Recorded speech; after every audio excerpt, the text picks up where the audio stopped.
Welcome to the Binge Watch Podcast, where myself and my friends will sit around and talk about the TV shows that we like, how we watch them, and more importantly, why we watch them, and we'll try to capture the natural flow of our conversations that this group of friends has been having over the course of the years. Oh, and did I mention we have drinks? Now here's Fall into Flux from their album, From the Outside Looking In.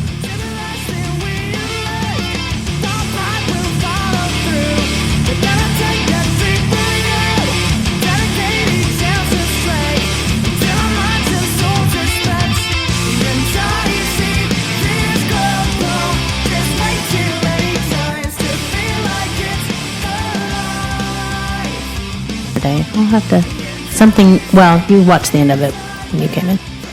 No, but that wasn't No, but it's something fun to talk about. Yeah. No, but it's something fun to talk about. It is on Netflix. It is? There you go. If it's fun to talk about and it's on Netflix, it's good to go. You can stream it, yeah. All right, welcome to the podcast, BingeWatchPodcast.com. I'm Brian. We have Ron. Howdy, folks. And Ginger. Hello. And this is the first podcast that we're going to record without the bearded wonder Paul. That's right. No Paul Allen today. He's busy. Yeah. He's too busy for us. I didn't have bail money to go get him before this, so. I'm not supposed to tell people. Oh, that's right. Paul has a reputation he wants to uphold. That's right. He's out with his kiddos, I think, doing some cool stuff with them today, like a swim meet or something. Or somebody paid him to eat a lot of something and he went berserk on it. Yeah, eat these peppers, 25 peppers. He's being a good family man today. Yes. God, man, I hate those days. That's all I get. Yeah, I get like 80 of those. That happens when you have kiddos. Damn it. Why didn't they tell us that? Yeah, they did. That wasn't. And we chose to do it anyway. Was that in the small print in the contract that I didn't read? Must be. Must be. It's in an addendum, the errata, or the something like that I didn't. If check he out had girls, he could bring them here. This is the. Rowdy boys. Nicholas does pretty good though when it comes over here. Yep, holds his own. Yeah, he doesn't let the girls mistreat him too bad. As there ought to do. Yeah. So what did you watch last night that's fun to talk about and on Netflix? Oh, okay. Well, I'll let Ron talk about the show that we watched that has test watch. Yeah, it was our homework assignment. It was homework. We just thought we'd give it a whirl. Yeah. But I watched on Netflix. I watched the Aziz Ansari comedy special yesterday, and it was good. I don't know that I think I was expecting a little more, to be honest. Yeah. I mean, he's funny. Yes, he is funny. He's got I don't want to say a physical presence, maybe it's all about the goofiness of his delivery. Mm-hmm. And there's some good, there's a whole, and I don't want to give too much away. He does a whole bit about Ja Rule in there that is fantastic. You missed this. I missed that one. Yeah, but it was pretty good. I like him. I think that it was a little too early to do Madison Square Gardens. That's the special was at Madison Square Gardens. I don't think he was particularly ready for that. Yeah. The scale of the scope. Yeah, I just don't. I was a little disappointed, underwhelmed. There was no Eddie Murphy Raw. That's for sure. No. But it was good. I think I would recommend checking it out. It is on Netflix. Yeah, I haven't seen that one. I've seen one of his stand-ups, and for me, it kind of vacillated between really funny parts and parts that a little bit of a struggle for me. Mm-hmm. And two, I think I haven't watched Parks and Rec. It was just where he shines, and this definitely going to become famous. But I felt like stand-up wise, it was. Some of his material I feel like he was pushing it to be like other people a little bit. Oh, I got to have some really raunchy stuff in here. And when I feel like the raunchy stuff isn't his funny stuff, it's the other stuff that he does. But I watched like maybe 20, 30 minutes of it, but it didn't hold my attention. But it was from a couple years ago. Now, I don't know how often, but I know that he does do writing, television writing, correct? Don't know. I would Google it. For some reason, that's what I've heard that before, and I think maybe that is what in addition to being an actor. Maybe that's where his specialty is, but it was okay. I was not as impressed as I had hoped. Yeah. So that's my watching. Yeah, that was she. I guess you started that while I was. Yeah, I was trying to do yesterday. homework and trying to do something without, we've talked about watching shows without each other. We're supposed to watch it together. Or Right, he gets pissed if I watch She something couldn't without watch him. an episode of something we watch together, or start a new show that we want to watch together. So yeah, she'd get in trouble for that. God, you guys have so many rules. That's right. Life is about rules. So that's mine. Apparently, so you guys didn't watch. You are in the process of watching The Pacific. No episodes this Not week. a single freaking episode. I kept saying, "Hey, we need to watch an episode of The Pacific," and she's like, "No, I don't want to watch that tonight. I I'm was, tired." well, you know what? I needed something a little more less. I need brainless TV last week. I was tired, and You should have watched Kimmy Schmidt or whatever. Funny you should mention that. Speaking of, go ahead, Ron. Take it. That was our test show. Yeah. We decided to, and I hate to bring it up since Paul's not here, since Paul originally brought the this Unbreakable Kimmy Schmidt thing up in the first place. Right. And Paul, for those of you that have not, go back and listen to. I think it was podcast 3 that he brought that up. It's the 24 Minutes of Pain is the title of the 3 or podcast. 4. And he brings up, the Unbreakable Kimmy Schmidt. It's the new show that everybody's raving about. It's getting good reviews. And even on Netflix, it's got like a 4.5 star rating on there out of 5, which is like, really? Okay. And so Paul kind of had that, his initial impression was, okay, it sucks. I don't get it why people are raving about this. And so he watched 1 episode, and then he thought I'd give it a second try and a second chance to watch, maybe go 2 episodes. Maybe it gets better in the second episode. And he said no, it was just as bad. And then, Brian, you decided to test it. And the following week, Put the gun to my head and watched it. 17 and you minutes. bailed after 17, 18 minutes? of it? about in there. About in there. Yeah. Well, we watched episode 1. Was that yesterday? morning? Yeah. Yesterday we did. And we went through the whole, whatever it was, 20, 24 minutes. We went through the whole 22, 24, whatever it is.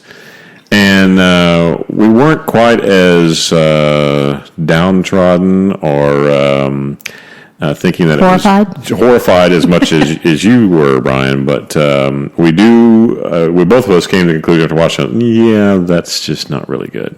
Did you watch episode 2? No.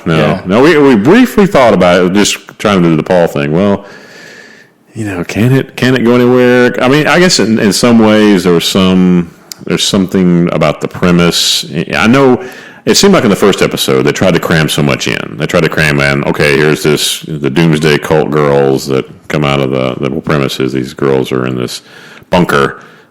Some cult reverend snatches them and puts them in a bunker, or one goes on her own free will. One was like the cleaning lady that he just takes hostage, Right. the Hispanic lady, Right. and so she becomes the 4th member. Wasn't she free to go at any time? She just never left or something like I that? don't know, but And how many years had they been there, and she never learned to speak English? right, and she Yeah. basically in Spanish, you see in the subtitles saying, "Well, these, These bitches never figured out how to speak they never Spanish know how either. to speak Spanish either." So there, but so I mean, there's some premise of some, I guess, the idea is there, but when you try to set that up in the first episode so people get in on the jokes, it just felt contrived, like they were forcing all that into one episode. And then you're right, Jane Kowalski or whatever, Right. from 30 Rock, she just seems like the exact same character. She's the exact same. Basically, like instead of being rich single comedy star from supposedly SNL, whatever they call it on 30 Rock, was it TNL? Is what they call it? I don't know. TNA, I think. Yeah. She is just a married version of that with a kid and uber rich, but still the same kind of basic personality that she is. Which is fun. I loved her in 30 Rock. But Yeah. that was my big takeaway. It was such a contrived launch. Like, oh gosh, here's this wild. Yeah, we got to thing going- shoehorn all this stuff in there, and then the jokes and the setup on it. And I don't know, as part of it maybe was the delivery. I mean, I think the lead in there, what's her name that's playing Kimmy Schmidt? I think she's good. Ellie Kemper. Kelly Kemper. Yeah, I like her. She's funny. She come from The Office, didn't she? Wasn't she Yeah, in The Office? right. Yeah. And she's okay, but still, I don't know if it's the writing or just the delivery, the pacing. It just doesn't seem to work. Really. Yeah, and I think I said this last time. Her character, just for me, is it's a female Kenneth. Yes. It's the overly naive, gets taken advantage of Rube. Yeah. And if you want to be, it's the idiot, right? There's this book over here on the shelf. It's that character. Yeah. Oh, just everybody's awesome and The good natured, Right. small town, simpleton. That was the other thing for me. Like, it's super contrived. I didn't buy into that. I just felt like it was a rehashed characters. They just changed the name on the character, and it's the same person playing the exact same character. Right. Which I think could be funny, but not. I didn't buy into it. And then female Kenneth, and then I was just like, oh, there's so much to be out on here. So here's what's funny. On Facebook the other day, some people that from Sean and Norm were somebody posted about the Unbreakable Kimmy Schmidt. So I clicked on it to look at it, and they were all like, what was NBC thinking on passing on such an amazing show? and blah, blah, blah. So I posted on there. I was like, man, I watched that. We reviewed it on the podcast, and I'm like, I get maybe that somebody could think it's a little cheeky and okay, I'll watch it. Yeah. But to rave about that show, I don't see how anybody can. And they were just like, they came over the top and like, this is the smartest thing that's been on television maybe ever. Oh, no. Or something like that. And I was just like, hey, you guys should come on the podcast and talk about this. I didn't hate it, but it's certainly not anything I'm going to waste time on every week. Well, I couldn't say that I hated it, but I had, with everybody involved, pretty high expectations that at least it's going to be funny. And it was 2 minutes away from a laugh track, and I hate laugh tracks in a show. I hate them. Yeah. And it didn't have that, but it had the stupid quirky music, and it had that. Which they have to tell you when it's funny. Yeah. Which is and you know what's funny about this? I was Skyping with Amy yesterday, and she somehow we talked about watching that. She goes, "Oh, is that good? Because I've heard great things about it." And I said, "No, it's not." And she said, "Well, I have two friends who I really value their opinion, and they said it was great." And I said, that seems to be the consensus everywhere, but you need I to don't stop talking to them. They're not your friends. And she said, people. It's got Ellie Kemper, and it's written by Tina Fey, and I mean, it's got all the elements there. It just didn't form. It didn't do it. Well, I think there's a reason, that NBC passed, and it's on Netflix. That it doesn't quite, it's not the caliber of 30 Rock. It's just not there. Yeah, and their posts were something around the lines of NBC doesn't know what they're doing, blah blah blah. I'm like, if NBC thought they had another 30 Rock on their hands, they'd be all over. That was a staple. That was their anchor for that night. Yeah. I mean, they pivoted all their new shows around that. If they thought they had another 30 Rock, they would have signed it for 5 seasons. Yeah.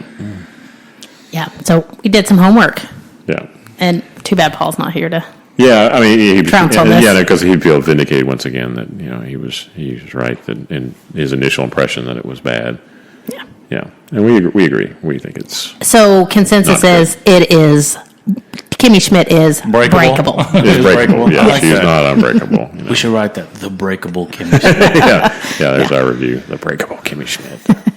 Go ahead and do it.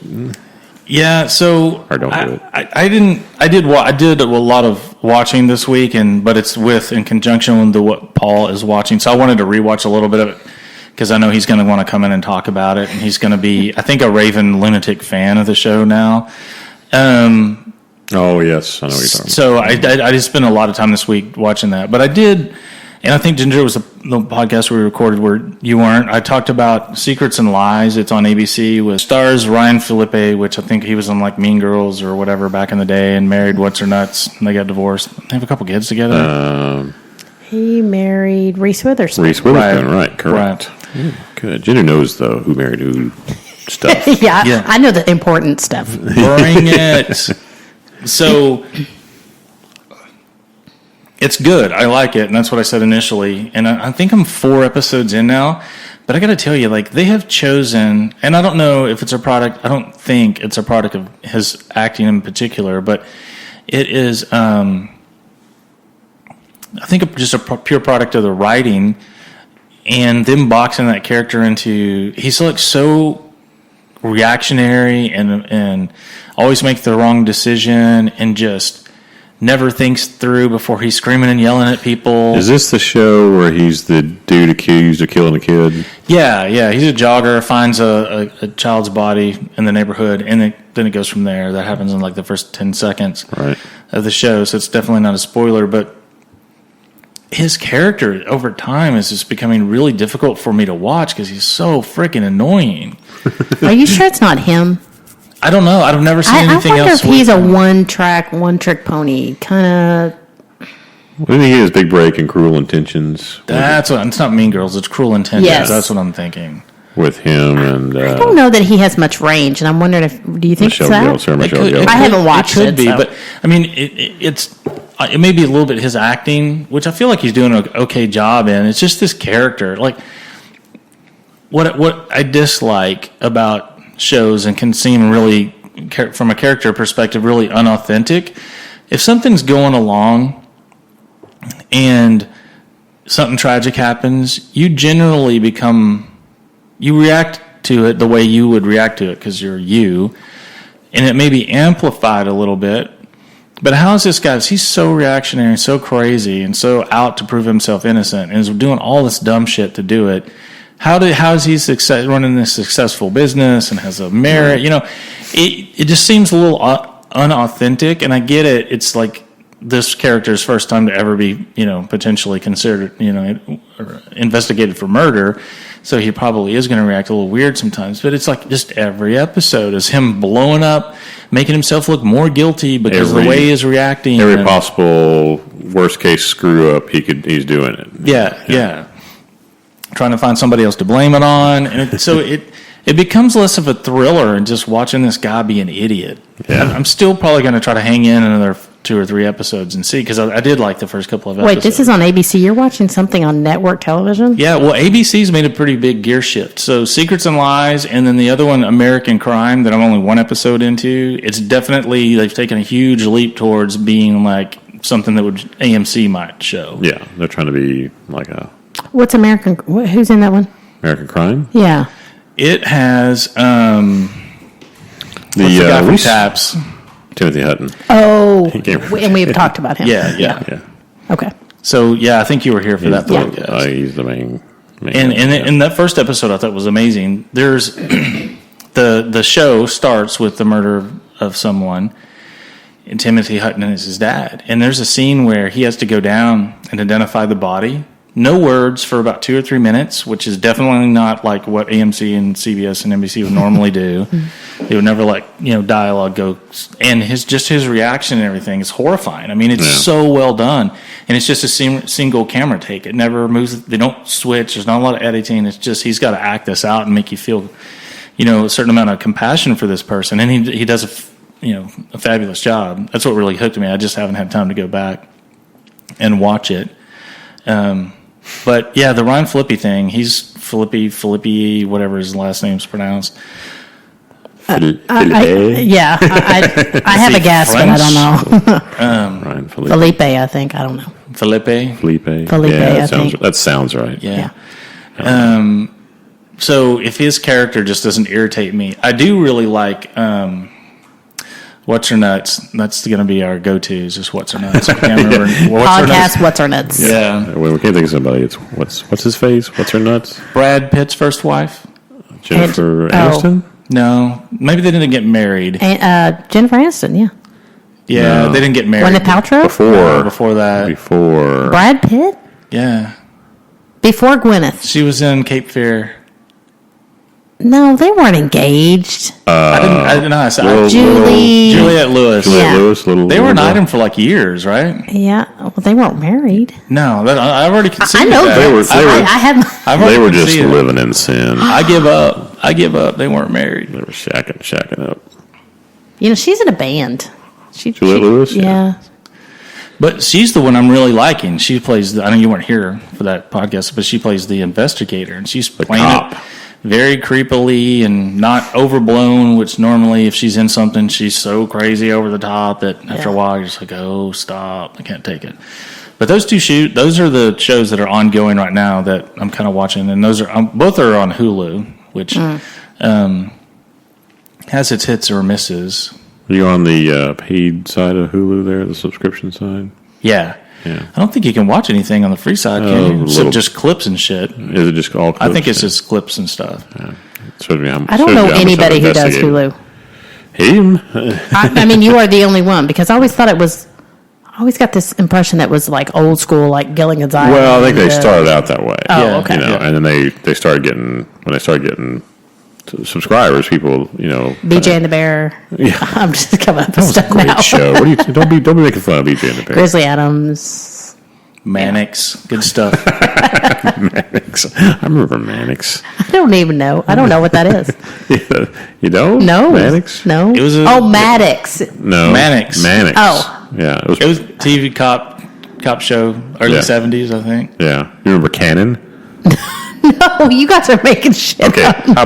How about Barnaby Jones? Yes, I know Barnaby See, Jones. that was all right in the kind of the same Yeah, time. they were pre Barnaby. You know why I Jones. don't know this stuff? This is male-driven television right there. True. Yeah. It's totally guy stuff. Blame on your dad. He wasn't around to show you those shows. Damn you, blank. Right. Yeah. Dad. Yeah. Thanks, Dad. She said MF or Pops. That's what she said. But yeah, I watched all those shows. as a Okay, kid. anyway, sorry. No, yeah, those are good. So Hulu has, and I would say probably in the last 3 or 4 months, they've got enough on there. If you're someone like me who doesn't have cable and you want to occasionally catch a show that's running right now, there's enough stuff that I'll tune in. There was a show that I was watching called Forever that I kind of liked, and I gave it some time, and I've stopped watching it now. But it was very similar to New Amsterdam. If you watch that show, Forever. it stars. Well, these guys always got jacked up names. Oh, from Mr. Fantastic. Yeah, from the Fantastic Four. movies. Ian. Is that Ian? Ian Guilford? Ioan. How would you? Ian Grufford? Grufford? Spelled weird. And Alana de la Garza. Yeah, and then it's got Judd Hirsch plays his, but it's a guy and it's called Forever because the guy can't die, which was exactly and it's in New York, which was exactly the same thing. New Amsterdam was the same setup. So he's an immortal. He is an immortal, Yeah. and he's a CSI. This is like Highlander doctor, the cop, basically. essentially. And in this current manifestation of who he's playing, he works at the morgue and does all the investigative CSI work for the detectives there in Manhattan. And What is this on? I've never even heard of I think this. it's on ABC. Okay. ABC is going to owe you some bucks for this show for promoting all their shows. Walker. Right. I'm sending him a bill right now. Pay up. Invoice. Don't make me send my cousin up there. Pay up before it gets ugly. Where's Moose and Rocco? So yeah, it's ABC. So I watched probably 10 episodes of that before I was like, man, it's just not going. It's not very capturing and enthralling. It's got a okay cast of characters. So what it is, it's basically the New Amsterdam plot and character setup, and I feel like it's a redo for Castle. They want to be like the Castle show. It has the really ultra hot detective. The And he's- Alana de la Garza. Yeah, and he is not a cop, but he's always in their investigations, and he's always overreaching. You know, just like the Castle setup. And I feel like it is a pretty big Castle copycat, but it wasn't enough there. But they're amping it up instead of being a writer. It's a immortal morgue worker. Well, and amping it up is not the right term because it's actually less You entertaining. guys are not selling this to me. Yeah. Your descriptions aren't doing it. Yeah. So, but anyway, I watched that on Hulu. So there's enough stuff on there that if you keep up with it before episodes start falling off, which is their ridiculous thing that they do to you. If you They get only like 4 on there or so. yeah, Before and they- if you get behind, then you're screwed. Like the first series, the first like Blacklist. I think I watched the first season of it on Hulu. Constantine, which is the made for TV show from the movie. Right, the Keanu Reeves movie. Yeah, from the comic books. Yeah. It's on there. you It's watched that? Okay. Constantine. Watch the first 3 episodes. Yeah, and your consensus of it was? That it's okay. That if that's your genre, like the spooky witchcraftery Or Satan angel battle thing. Yeah. And it's okay. It's Well, not. that's what everybody's doing right now, peddling right now. Right. That seems to be some the type of demon stuff. yeah. Demons are big on TV right now. Vampires, I watched the zombies. first 5 or 6 episodes of Sleepy Hollow on there, which is kind of in the same as the Constantine. Yeah, I think I watched a little bit of one episode of that. I was just like, I don't know. And I like DVR. I don't know. I like the whole freaking season of that. Yeah. So- I have heard good things about that American Horror Story. Oh, American Oh. Horror Story is I've heard great yeah, things he was about raving that. about, maybe it was one you were on here, but he was raving about Jessica Lange. Jessica Yes, Lange. Jessica exactly. Lange is Yeah. fantastic. And it's all, or I don't know if maybe it was just the episodes I was hearing about. Is it all shot in New Orleans? No, I think every season, much like True Detective, is go somewhere else. They travel somewhere else. Okay. Yeah, because I want to say the one I can't remember if it's the first or second was in a neighborhood in California somewhere, I think. And then I know that one was in one season I haven't seen it. I think is shot almost exclusively in a mental institution or something like that. Aren't they all? Yeah, and then the other one was called American Horror Story Freak Show, which was the last season. I haven't seen it, but it's dark. It's real dark. It's not like Constantine or Sleepy Hollow where it's There's it's some all comedic relief. Yeah. Those are more spooky and love interesty, and American Horror Story is a horror flick that Right. takes place over. Yeah, I episodic think TV. she got a Golden Globe or an Emmy or something. Yeah, she's been nominated. Yeah. I know last year for sure, but I think even before that, she was nominated for. Yeah, and it's good. It's not my genre though. So even though it's good and really well done in the acting, the material doesn't really hold my interest real well. And that's just me. I would like if you like that kind of stuff, it's really really good. Okay. But it's good. So there's enough stuff on Hulu that it's $8. It's $7.99 as opposed to, and if you only watch 7 hours a month, you only paid $1 per hour. $1 an hour, Yeah, yeah, it's not bad. Netflix definitely, especially on the TV side, has a lot more. And I want to say there's probably 4 or 5 BBC shows that I've watched because they were on Hulu and they were not on Netflix. Actually, Jessica Lange won a Golden Globe for American Horror Story in 2012. I just remember her. I'm sure I watched that Golden Globe because I always watch. And she was a that crap. nominee. It was in a really weird acceptance speech, I think, and that's what I'm thinking about. She was a nominee. She's a really in- weird person. Yeah. She was a nominee in 2000. She won in 2012, but she's been nominated every year since 2013 and 2014 One thing I remember about side and note, 15. the whole one of the reasons I brought up the New Orleans thing is I have a friend on Facebook who lives in New Orleans, and I think they were shooting on her street, and she would take every once in a while she would take a picture of them shooting and post it on Facebook, and there was Jessica Lange out in the street. Oh, that's cool. She also won an Emmy, Primetime Emmy, as Outstanding Lead Actress in a miniseries or movie in 2014. For American Horror Story. Yep. So, There you go. I think she could qualify as being good. I think she is good. She's real good. And that goes back to our I really liked her in King Kong, that goes back to that conversation we're having about. 1977 version. And I think it would have been interesting for you to be there for that conversation, Ginger, because it was all about how, when women hit 40 in Hollywood, there's a lot of complaints about there's no parts for me and blah blah blah. And and this is how I feel. That there are parts for you as long as what you're bringing to the table is like you're a highly skilled actor and you can do anything. If you've been just a hottie for 15 years in Hollywood, then there's probably no place for you. Mm-hmm. And it's the same thing for action stars. I mean, look, all those guys have made for instance, Dolph Lundgren. he doesn't, he was in all those during the 80s, and they were huge. Now, he went and started making his own. He, produces and sells them directly to Netflix and to DVD and Blu-ray and stuff. And makes a ton of money doing it. Sure. Yeah, when they spend... Probably makes more money that way than he did when he was a quote star. But, a lot of that stuff fades away for the guys, too, that they're a heartthrob, and they can't act, and maybe they have a 4 or 5 year run, and there's no parts for you. They've got to do something else. They got to break out of that. Try to either break out of that mold or do serious acting where they can show, hey, I'm not just a pretty face. I can play anything. You don't have to write the same movie for me again and again and again. A la Rob Lowe, who's probably making a killing with all these direct TV spots now. Right.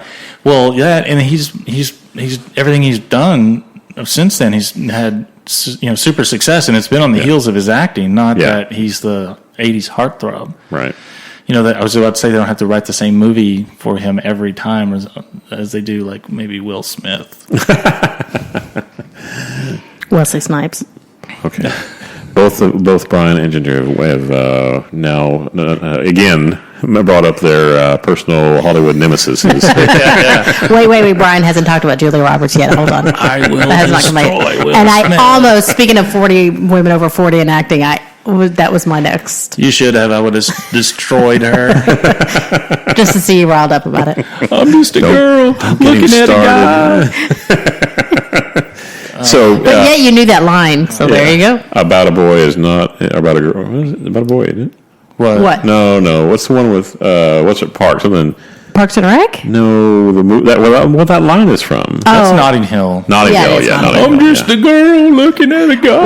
With I was thinking of what's his name's other Hugh movie. Grant. Hugh Grant. So the movie was about a boy. Yeah. Now he's one that we need to talk about. He tends to be very, and I don't know if it's just his personality, but he's the Playing that same kind of role. Yeah. A little bit. Yeah. But he's funny and entertaining. But I'm not a big fan of his. But it's the same.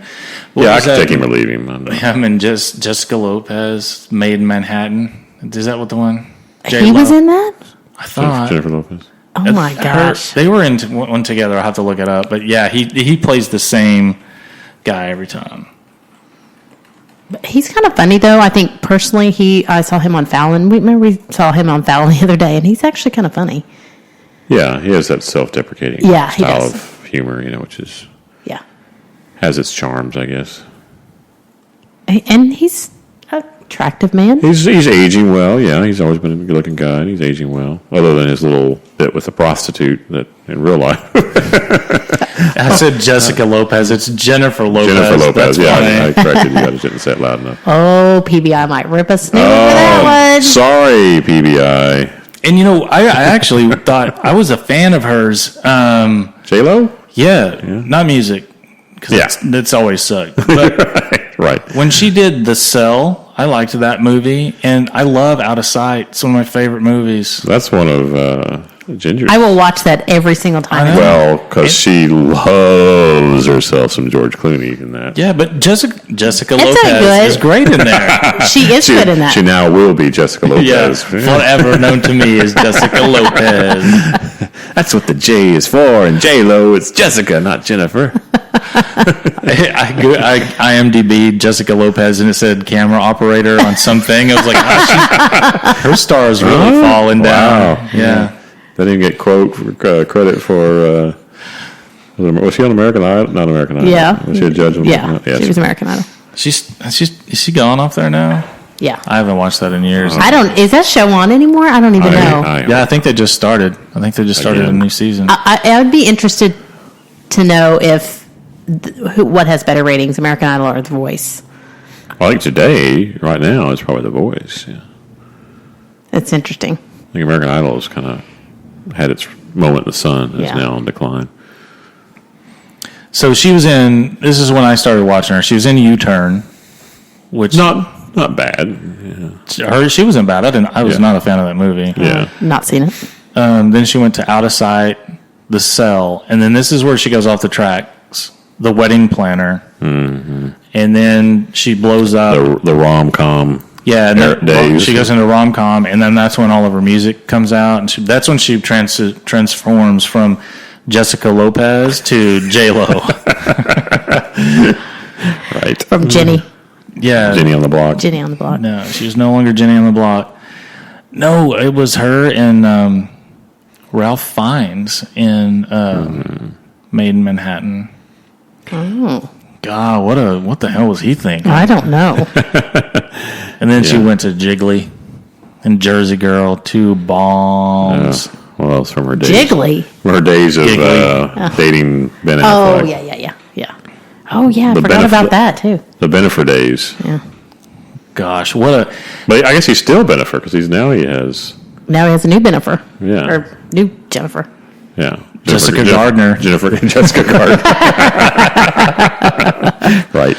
But no, he dodged a nuclear bomb and not marrying Jessica Lopez and marrying Jessica Gardner. She's Stop. You're confusing me. so it's hard to say. It's actually hard to say. I think we have the name of this week's podcast. It's Jessica something. Or Jessica's everywhere. Or, All about Jessica. yeah, all about Jessica. But did you guys ever watch Alias? Not really. With Jennifer Garner? Yeah. No. I loved that show, and it is it's But because you watched that show, you developed a man crush or a crush on Jennifer Garner, right? I never thought she was that attractive during she was really young then. I think she's early 20s. Yeah. That's not why I watched the show. I mean, I thought she was pretty, but it's hard to. I'm trying to how to best describe the show and make it make sense. It is a spy show, but it's heartwarming and funny sometimes, and not slapstick action, but it's kind of over the top action. And she's a real badass, and it's got a unique cast of characters. She's like a La Femme Nikita, but not quite that dark, right? Right, right. It's more human-y than La Femme Nikita. It's not like all dark and got to kill everybody or they're going to kill me. But she's still a badass, and I really like that show. I think I still have. I burned every episode to DVD, I think, at one point, and I still have. Not that I would ever know where those are. Burned to DVD. What are you talking about, sir? BitTorrent. But yeah, illegal downloads. I don't know. I'm trying to think. I know if Paul hasn't seen it, I know he would really like it. I'm trying to think if you guys would like that show. I like what's his name in that. What's his nuts? Yeah, yes, what's his nuts in that? Yeah. The guy that was in it with her. Oh, it's real big now. Yeah, it was in the A-Team. He was in the Vegas movie about. Oh, you mean the guy that she was engaged to? Yeah. Oh yeah. What's his name? I don't know because I think he thought he was going to be in Aliens. It was Aliens. Yes. He was the FBI detective. I totally forgot about his character. Yeah, I like him, and I've liked him in a couple different things. Yeah, I'm not sure. Looking at you talking about Bradley Cooper? No. He was in that show. Believe it or not. He was. Yeah, he was. I do like Bradley Cooper, but that's he was the not journalist guy. He was actually in there for a long time. His name is on the tip of my tongue. Here, stick your tongue out. Kevin Wiseman. No. I'm looking. It's Michael Vartan. Michael Yes. Vartan. Yeah. That was my next That's one. what I think I said Jessica Gardner. It's actually Jessica Garner. Right, Garner. It's all. You're screwing it all up. I apologize. I'm not real good at this. And he's not even drinking today. No, I did have a beer. That's right. But I drank a lot last night. It's a carryover. Yeah, Jay and Stephanie came over, and it was a long day. This is quite a different flow without drinks, I have to say. Now, I don't know if it's the lack of. I'm going to have another man. one because now I haven't had a beer. I'm starting to get sleepy, so I'm going to have a martini or something to wake me up. Some real alcohol. I got brand new pomegranate juice in there if you want to hook that up, hook that action up. I'm trying to. I'm on the wagon right now. She thinks that she needs to do a cleanse. No, not necessarily. Not necessarily a cleanse, but just get her body back to a state of neutral or something, or Sure. Your pH level. Better give a pH level balance. I realize that I drink almost every day. No, you don't. Not every day. You said that like it's a bad thing. And then I'm not saying I get drunk every day, Right. but I drink something every day. It's No, very French not of every you. day. I mean, I She guess it drinks in the depends. car on Now, the way to Friday work, through huh? Monday, yes, or, but not. But Sunday through Saturday, yes. So I'm trying to be good. I'm Why? trying. Well, Why'd you pick the day? I know. I was going to see how it went, and it's not wrong day to going quit all that sniffing well glue. for me right now. Yeah, the wrong day. I think so. The plot to Alias is this very world flung. There was this almost like a Leonardo da Vinci, and I think his like Bobaldi is his name, that had invented all these kind of sacred technologies like back in the day, and all these spy organizations are trying to find them because it puts together something that if you have, you could. I know it's a really bizarre plot. Yeah. The way I'm here, let me just read it and see what it says. I mean, you do not Yeah, you need got this. it. Pull it up. Read it. Sydney Bristol is a young athletic college graduate who was recruited her freshman year as a secret agent for SD6, a top secret branch of the CIA. After a few years, after Sydney confides her lifestyle to her boyfriend, the evil head of SD6, Aaron Sloan, has him killed. Sydney learns that SD6 is part of a rogue international agency called the Alliance of 12, out to rule the world. She becomes a double agent, working with the real CIA to bring down SD6 with the assistance The way you're reading of that her does not handler, help. Michael Vaughn, and her estranged father, Jack Bristow, also a double agent. Along the way, Sydney fights various rival agents, rival terrorist groups, and traitors, all while keeping her cloak and dagger lifestyle a secret from her friends. Yeah. So see, it's a simple plot.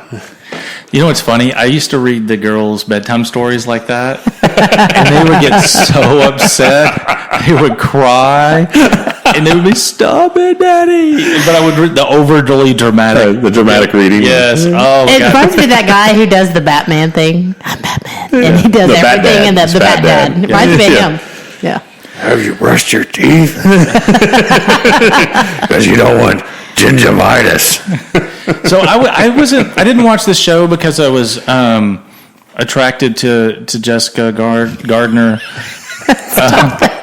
but I just liked the show, and it had a little bit of silliness to it because of the plot. The characters are taking all this shit super serious, and it's a little bit. You're like, that's a little over the top plot wise, but. Kinda And like, everybody, you never know like who's on whose side, and they form alliances all the time. And I like the show, and it was like A.J. Survivor. Abrams' first big deal, Oh, that's right. Yeah, that's right. and it was really Abrams. It was really well done, and he's that's his kind of stick, right? Is that actiony humor, but it takes the material takes itself serious. And I liked it for the whole thing, but I didn't watch it because of Jessica. I didn't Jennifer. really become a fan of hers, and this is not the type. Garner. Not the type of movie that I would typically watch. But it's got a cast that I like, and it's got Timothy Olyphant in it, who I just think can do essentially anything. I told you the other day that I liked him the other day too. Yeah, I like him a lot. I do like him too. Yeah, he can be actiony, he can be serious, he can be romantic. If you've seen any of the movies where he's funny in, they are great. So they were the stars together, and has Kevin Smith in it. He might even, I don't remember if he wrote it but it's called Catch and Release. Yeah, Have you seen that? we I love talked about show. that. Yeah, I love that show. She is good in that. But that's when I was like, man, I think she's almost playing herself a little bit in that. That's how it comes across, and maybe she's that good of an actress that's not. But it just really wholesome and caring and stuff. And she's matured between Alias and Catch and Release, and she's gorgeous. So I became a diehard fan of hers then. Yeah. And that the rom-com is not my genre. Yeah, no, not at all. Timothy Olyphant was, I didn't know this, he was one of the voices in Rango. Mm-hmm. One of my very favorite recent animated movies. I know, and I haven't seen that yet. And the girls went to the theater and saw it, and I've asked them to buy it on iTunes, and they'll no, that's not what we want. It is awesome. It's not. It is not an animated kids movie. Well, it is, It but is it not isn't. for kids. It It really is, but isn't. it is, but it isn't. It's way over the average 8 he's to the voice 12-year-old of, kid. He's the voice level. of the Spirit of the West. Did you guys ever see that movie, The Girl Next Door? It's really funny, and Timothy Olyphant's character in there is really No, I funny. don't think It so. came out in 2004. I think he plays a drug dealer or something like that. It's pretty cool. But then he went on to do Deadwood and Catch and Release right after that, which Deadwood to Catch and Release, that's total opposite. He's not in Correct. Justified, is he? Yeah, Okay. Yeah, he's the main Okay. guy. Yeah. Okay. He's the That's why I want to watch that. Yeah, all right. oh, you guys will Started. love Justified. It's on the Netflix queue. I asked you the other day if you want to watch that. You guys are- Justified. And did I say no? No. If you guys, I don't the know first what you said. the first season's good. Justified. Yeah, and it has Walt Goggins in it is the bad guy, and he's so good in it that they rewrote it so that he would be the permanent bad guy. He would be the Who's foil. he? Walt Goggins. He was in The Shield. I'll look him up. He played. We don't know that because we are horrible people and never watched The Shield. Yeah, I know. That's where you guys need to go back and watch The Shield at some point. It'll be I difficult. didn't want to jump on the bandwagon. Yeah. Yeah, That's the It's reason. like, okay, we need to watch The Shield. Breaking at some Bad and point. The Shield. Why everybody else is watching it and talk about it? Why That's should we watch it? So true. Yeah. You guys Okay, let's not understand. watch. Let's not watch Breaking Bad. Let's not watch The Shield. Let's not watch The Wire. You're All these right. great TV shows that we've not watched. That's right. You guys are insane. I know, but you will absolutely love Justified. If like me going into that show, being a huge Timothy Olyphant fan, Oh, yeah, okay. being a huge Walt Goggins fan. I mean, it was like He's a dream. creepy. He's a dream come true. That series to Yeah. put all these people together, and it's got a really good cast. Yeah, he's got a creepy look to him. Walt Goggins. Yeah. yeah, he plays it to the hilt too. And he's been in. He was kind of a bit movie actor, and then he got into The Shield, and he played that part to the hilt. And he was the real swarmy detective, kind of slimy guy, not 100% dependable. But when he went from The Shield, but they Oh yeah, Walt. Okay, now I'm picturing who I was. Like, I thought I knew what you were talking about, but no. He was in totally wrong. Django Unchained. I don't remember. Yeah, what he was the. Was he the brother? The obnoxious. No, he was at the plantation. He was the he was guy like that one of was- the overseers or something. Yeah, he was the last dude, the last kind of primary guy that Django, spoiler, shoots. Oh, I think he shoots everybody. In the movie. Pretty much. Good lord, They're the only ones The gunfights left. in There's that two of are them left. the Yeah. gunfight at the house. Well, the first one, the big one, and then the second one. Candy not so much. something. Candyland. Candyland. Yeah, What did you? I was okay. I watched it. I own it. It was okay. I wasn't Yeah. disappointed in it, but for me, the rewatchability of it just isn't there. I think in Tarantino movies, that's typically I watch them 50 times. I Yeah. don't care. They're awesome. Yeah, it's not like Inglourious Bastards that you can watch, over and over. It's. I mean, I don't know. I say that, and I don't know how many times I watched it on cable. Django? Yeah, Django Unchained, and it's on playing here recently in the recent months, and so every time it's on, I always use late at night because it's so freaking bloody. But Yeah. I'll stop down and watch a little Oh bit. yeah, of it. it's crazy over the top. But you guys definitely keep that in your queue. But you will love Justified. It's good. No, It's we good. are gonna watch it for sure Okay. And you this might week. Okay. you might at some point poke an episode of Alias in there. It's on Netflix. I don't know if I'm a Jessica Gardner fan. Well, no. Speaking of though, we saw her, Jennifer Gardner. She was on Jimmy Fallon on, Yeah, she's- on yeah. Late Night the other night, and Tonight Show, and she's really funny, really charming. She's really she's got kind of this more of a real personality, down to earth personality. And just be goofy, and she's real competitive. She plays the games with him, and he's like, so this is like that night was the first night she lost. She lost to him. She usually beats him in all these games, So he had to challenge her to a new one. She's cool. I think she's a cool chick. Yeah, but I'm like you. I like Ginger asked me, well, do you think she's attractive? Do you think she's hot? Yeah, I was curious what you thought of her. And I was like, no. I mean, I think she's pretty. I don't think she's unattractive, but I've just never been like, oh yeah, she's hot. I've never been that way with her. I just thought she was. She's a pretty lady, but I think her attraction is because she's just so freaking cool. She has such a cool personality. Yeah, she's got a cool personality. Yeah, She just doesn't have quite She's got that. a great smile. Yeah, and she's just that friendly girl Yeah. next door type of her personality. Yeah. No, but she's not the Dude sex got bomb. so lucky dodging the J-Lo bullet. Yeah, you got a much better deal there with her. They were the oddest couple to me. I never bought into it. I The original Bennifer. yeah, combo. that was odd. And I think she's one of those people that she became famous and she reinvented herself, like mentally, realistically, who she was. Again, her early career, I liked her. I couldn't wait to see what else she did. Like Out of Sight, I thought, man, she's going to make a really cool like action movie actor. And then no, it's just romantic comedies and then horrible music, and then it's all about, to me, she went from somebody with a lot of potential and talent, and I thought to do cool stuff, not that she's Jessica Lange, but then she became kind of the Kim Kardashian of her day, and that's how I look at it. What movie she started in? She was in that Selena movie, that movie about which she was really She was a great dancer in. on, what was the... Living Color. Color, Yeah. She was the fly girl. One of But the her big original break fly was girls. The Selena. Yeah. Which she did all the music. She sang, and she was actually good in that. Sure. Selena, I did look at that when I was looking through on IMDb, but when that movie came out, it was like right before before it came out, I think she was killed, right? It was really close. Yeah, within a year, I think. So when I was living in Lubbock, and I wish I had pictures of this. I don't, but we did. How many pickup trucks did you see with Selena on the All back the time. glass? But we did at the video store. We did a Selena lookalike contest, and for the release, it was either the release of her album or the movie. Or the movie release. Yeah, and it was kind of I don't know why I cooked this up, but we had like 3,000 people show up, man.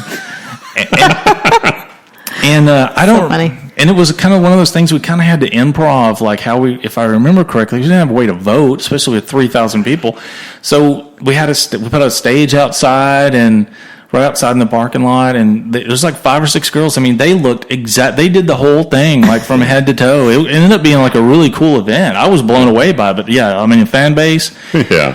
Selena had a loyal fan base, and it was a cool event. And I think we just had to like pick whoever people cheered the loudest for or something. I don't remember. Kind of the crowd consensus. We thought maybe it was going to be a little thing and a few people would show up, but no, it was a parking lot full of people. The cops were not happy. Yeah, they do love themselves some Selena. I was opening. I was on the store set opening team for the Waco store when all that went down. Waco, Texas. Yeah. They had a store in Waco? Yeah. Well, there was one, and then they redid it. It was a month in Waco. I spent a month in Waco. But if you watch that Selena movie, and it's been years since it originally came out, I saw it. She's okay in it, and she's okay in everything until Made in Manhattan, and I think her album hit about the same time, and it was just like, oh my god, what became of this person? Terrible. All the potential. Terrible. She's doing that. She's the voice in that new home animation movie, the one with the alien. It's called Home. It's the one that Scarlett keeps talking about. Oh, it's like a kids movie. It's an new it's animated it's an animated movie. film. Her and It's not Pixar. Is it DreamWorks? I think it's DreamWorks. It's doing it. Where's Paul? Where's our animation guy? Yeah. He would know this. But what's his name from? that movie I just loathe. Not the that movie, TV the TV show. show. Big Bang Theory. Jim. What's his name? Yeah. From He's the guy in it. Bang Theory. I'm looking. Parsons. Jim Parsons, right? Yeah. Yes. Yeah. And Jessica Lopez. She's the girl's voice. She And plays Lucy. Yeah. And the alien is Jim Parsons. Oh, an alien on the run from his own people lands on Earth and makes friends with the adventurous Tip, who is in on a quest of her own. Yes. Yeah. She's in that. It looks charming for kids. Yeah. Yes. I know that your boy Rihanna plays Tip. Rihanna. Yeah. Oh yeah, Rihanna. Yeah, that's right. Not J Lo. Yeah. No, J-Lo's in it too. She plays Lucy, somebody Yeah. else. She's in it too. Another character. Yeah. Maybe friend, mom. I don't know. Mother. Could be. Yeah. Yeah. It's got to be. I mean, as old as J-Lo is. No, I saw something the other day. She was talking about it. Sorry, J Lo. Your boy Walt Goggins. Goggins. Scroggins. Same thing. Scrotum. Walt Scrotum. Scrotum. I knew it was going there. I knew it. Even without drinking. Anyway, I knew it was you going have the there. scraw sound. It's got to go to scrotum at some Yeah. point. He was in Born Identity as well, and Predators, the whatever that is. I don't know if it's the third Predator movie. He was one of the killers that was abducted and taken to the alien hunting. Does it matter? Anything after the first one is pretty bad, right? True. Although Predators was not horrible. It was okay. It was so. I wasn't disgusted by it as a remake. I thought it was okay. Yeah. Not that it's not a remake. I don't know if I buy Adrian Brody as an action star. He's pumped. He was in that movie. He was, That guy before he weighed like 125 pounds, and he looked like 210 pounds of muscle for that show. Yeah. But Walton Goggins was on there. My favorite, Danny Trejo. Oh, I thought you were going to say Danny DeVito. I was like, I don't remember him. Man. And Danny Trejo playing a killer badass. Surprise, shocker there, of course. But yeah, it had its moments. And Walt Scrotum played. He was in Sons of Anarchy, and he played a very unique character. He played a post-op transsexual. Really? And Walt's a really in shape, muscular. We were talking about guy. this, weren't we? Plays post-op transsexual, and one of my favorite TV characters of all time is a character on there. And John Boy Walton? No, he's my second favorite. Not that this guy's BJ my from favorite. BJ the Bear? I got to remember the guy's name. I guess Walton Goggins and Danny Trejo became buddies perhaps on Predators, because in Danny Trejo's movie Machete Kills, Walton Goggins was in there. Interesting. They both have a creepiness factor to them. Yeah. Yeah. A cool killer creepiness. Yeah. And Walt, I think he's a huge fan of playing the character that kind of takes you back a little bit, blows you off your heels and like, whoa. So Kim Coates is the actor's name. He plays Tig in Sons of Anarchy, and he's a transsexual? No. Walt Goggins plays that character. I'll look this up. Yeah, so it's how do I describe? But Walt plays the transsexual to the hilt. I mean, he plays it extremely feminine. Even though when he's in a dress, I mean, the dude is just ripped. But he plays it extremely feminine. The voice, the emotionality, and I think they started off as a joke. So I think Walt told the guy that writes the show and said, "Hey, like I'd like to be on your show," and he's like, "Well, would you play a post-op transsexual?" And I think he said, "Sure," and then they wrote a bit for him or something like that. There was some conversation, but I really liked the way he played this character because it's so opposite. Walton normally is playing the dangerous guy that's like a little too emotional, always kind of on the edge, might make a decision to kill you just because if you're in the way, or he's uncomfortable about some things. But then he plays on Sons of Anarchy this post-op transsexual that's who maybe while has the build of a man, doesn't have the mentality to even stand up for herself. I think that's what you would say, herself. Yeah. And so if is faced with any physicality from another man, just essentially takes the beating. Really abused. Obviously, you grow up in a household, and that's what you decide you're a transsexual. You go have the operation and all that stuff, and boobs and stuff. Then you're ostracized and boobs. And a lot of those guys that become women that way end up as prostitutes because it's very difficult for them to find their way into society or have any kind of real role. A bit of an outcast, yeah.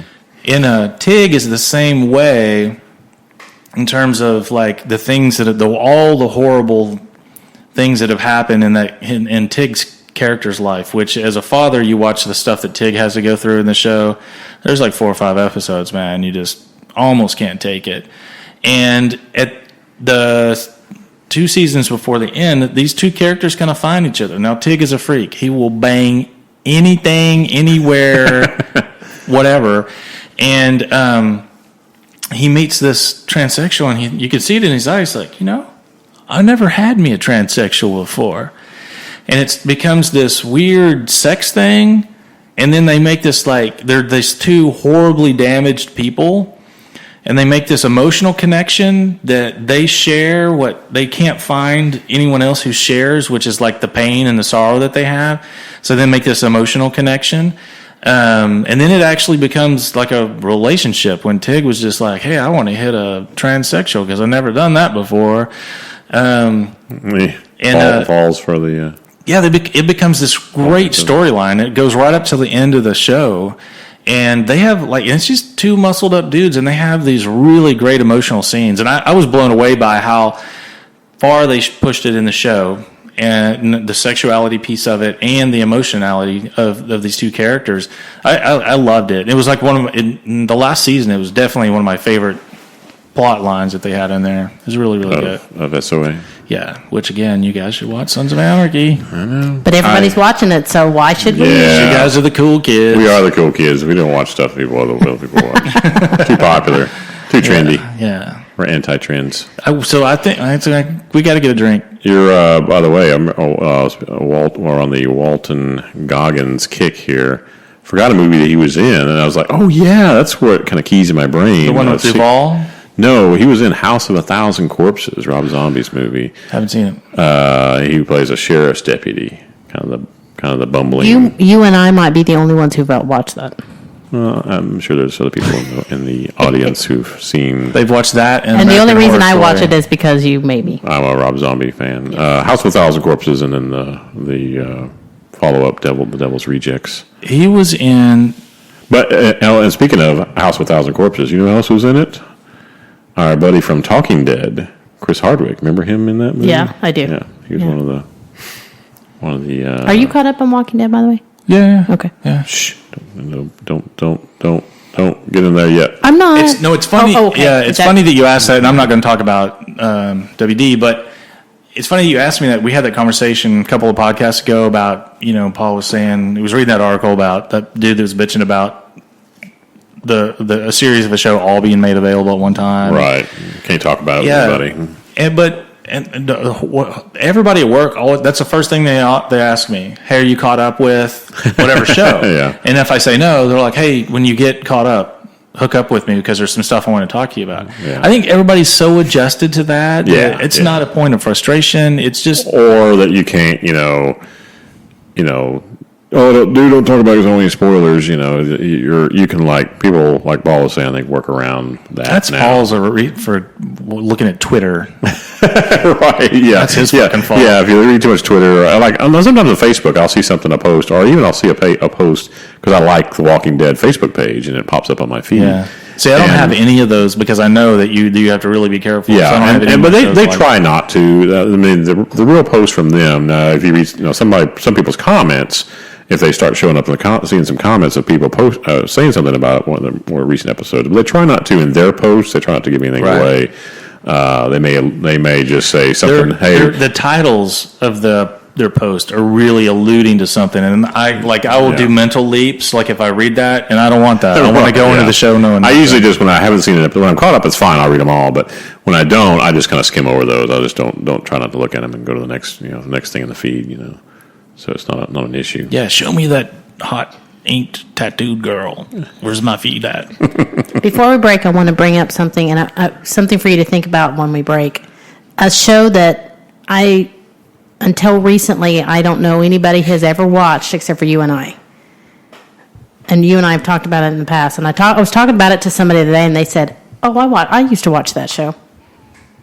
See if you can come up with it. Oh, that's what I'm thinking about. My brain's not working real well today, so I'm gonna give it a shot. Maybe this martini. And you want me to make them, or you want to make them? No. You better. Yeah, she makes. I'll make them. Fucking jet fuel. There's fire coming out of mine. Yeah. The glass is slowly melting. Come on, mister. You like them strong. Come on. I do, but half and half, that's 20% alcohol. She makes her like 80% alcohol. I had that day that we had martinis, we drank all those. Yeah. And then I went out for drinks after that, like you guys left, I jumped in the shower, met some people out, and I had about 5 Jack and Cokes after that. Dude, I was shit land the next day. Oh my God. Next day, yeah. Oh my God. All right, let's get some drinks. All right. Thanks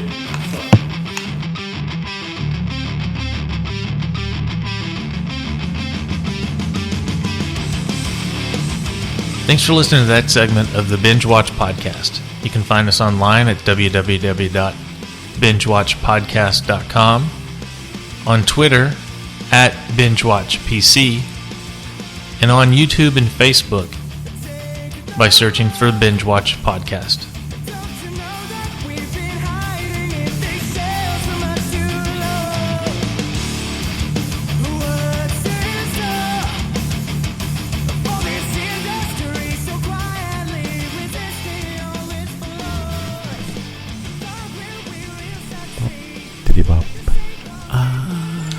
That's almost our theme song. Why are you yawning? Come on, mama. We stayed up till what? After 2 watching the After movie last 2, night? yeah. We watched Gone Girl last night. Was that the first time through? You had read the book, though. She I read read the book. She read the book. I never knew anything about it, so it was a total surprise to me. I read, yeah. And Did you read the book? no. That's not like... Do you read that kind of book? Typically, that's not the kind of book Yeah. I would read. It's just It kind was of... one pick up at the airport, read it on the plane, finish it by the time your trip is done, kind of thing. I like that kind of movie, but in terms of reading a book, it's kind of not my... It followed the book almost exactly. That's what I heard. And, you know, I have such a huge, big, nasty crush on her, and now I'm just scared of her. After that movie. Right. You liked her in Jack Reacher? Oh, man. Yeah. I loved her in that movie. Yeah, But, she's good. Like, you know, she was in the James Bond flick. I think, what's his name's last one? Remington Steele. Pierce Brosnan. Your lookalike? Yeah. Then she Your was doppelganger? in... except I'm cooler. Not so. Not true. Pride and Prejudice. She played the older sister, and I've watched that movie a million times. Oh, yeah.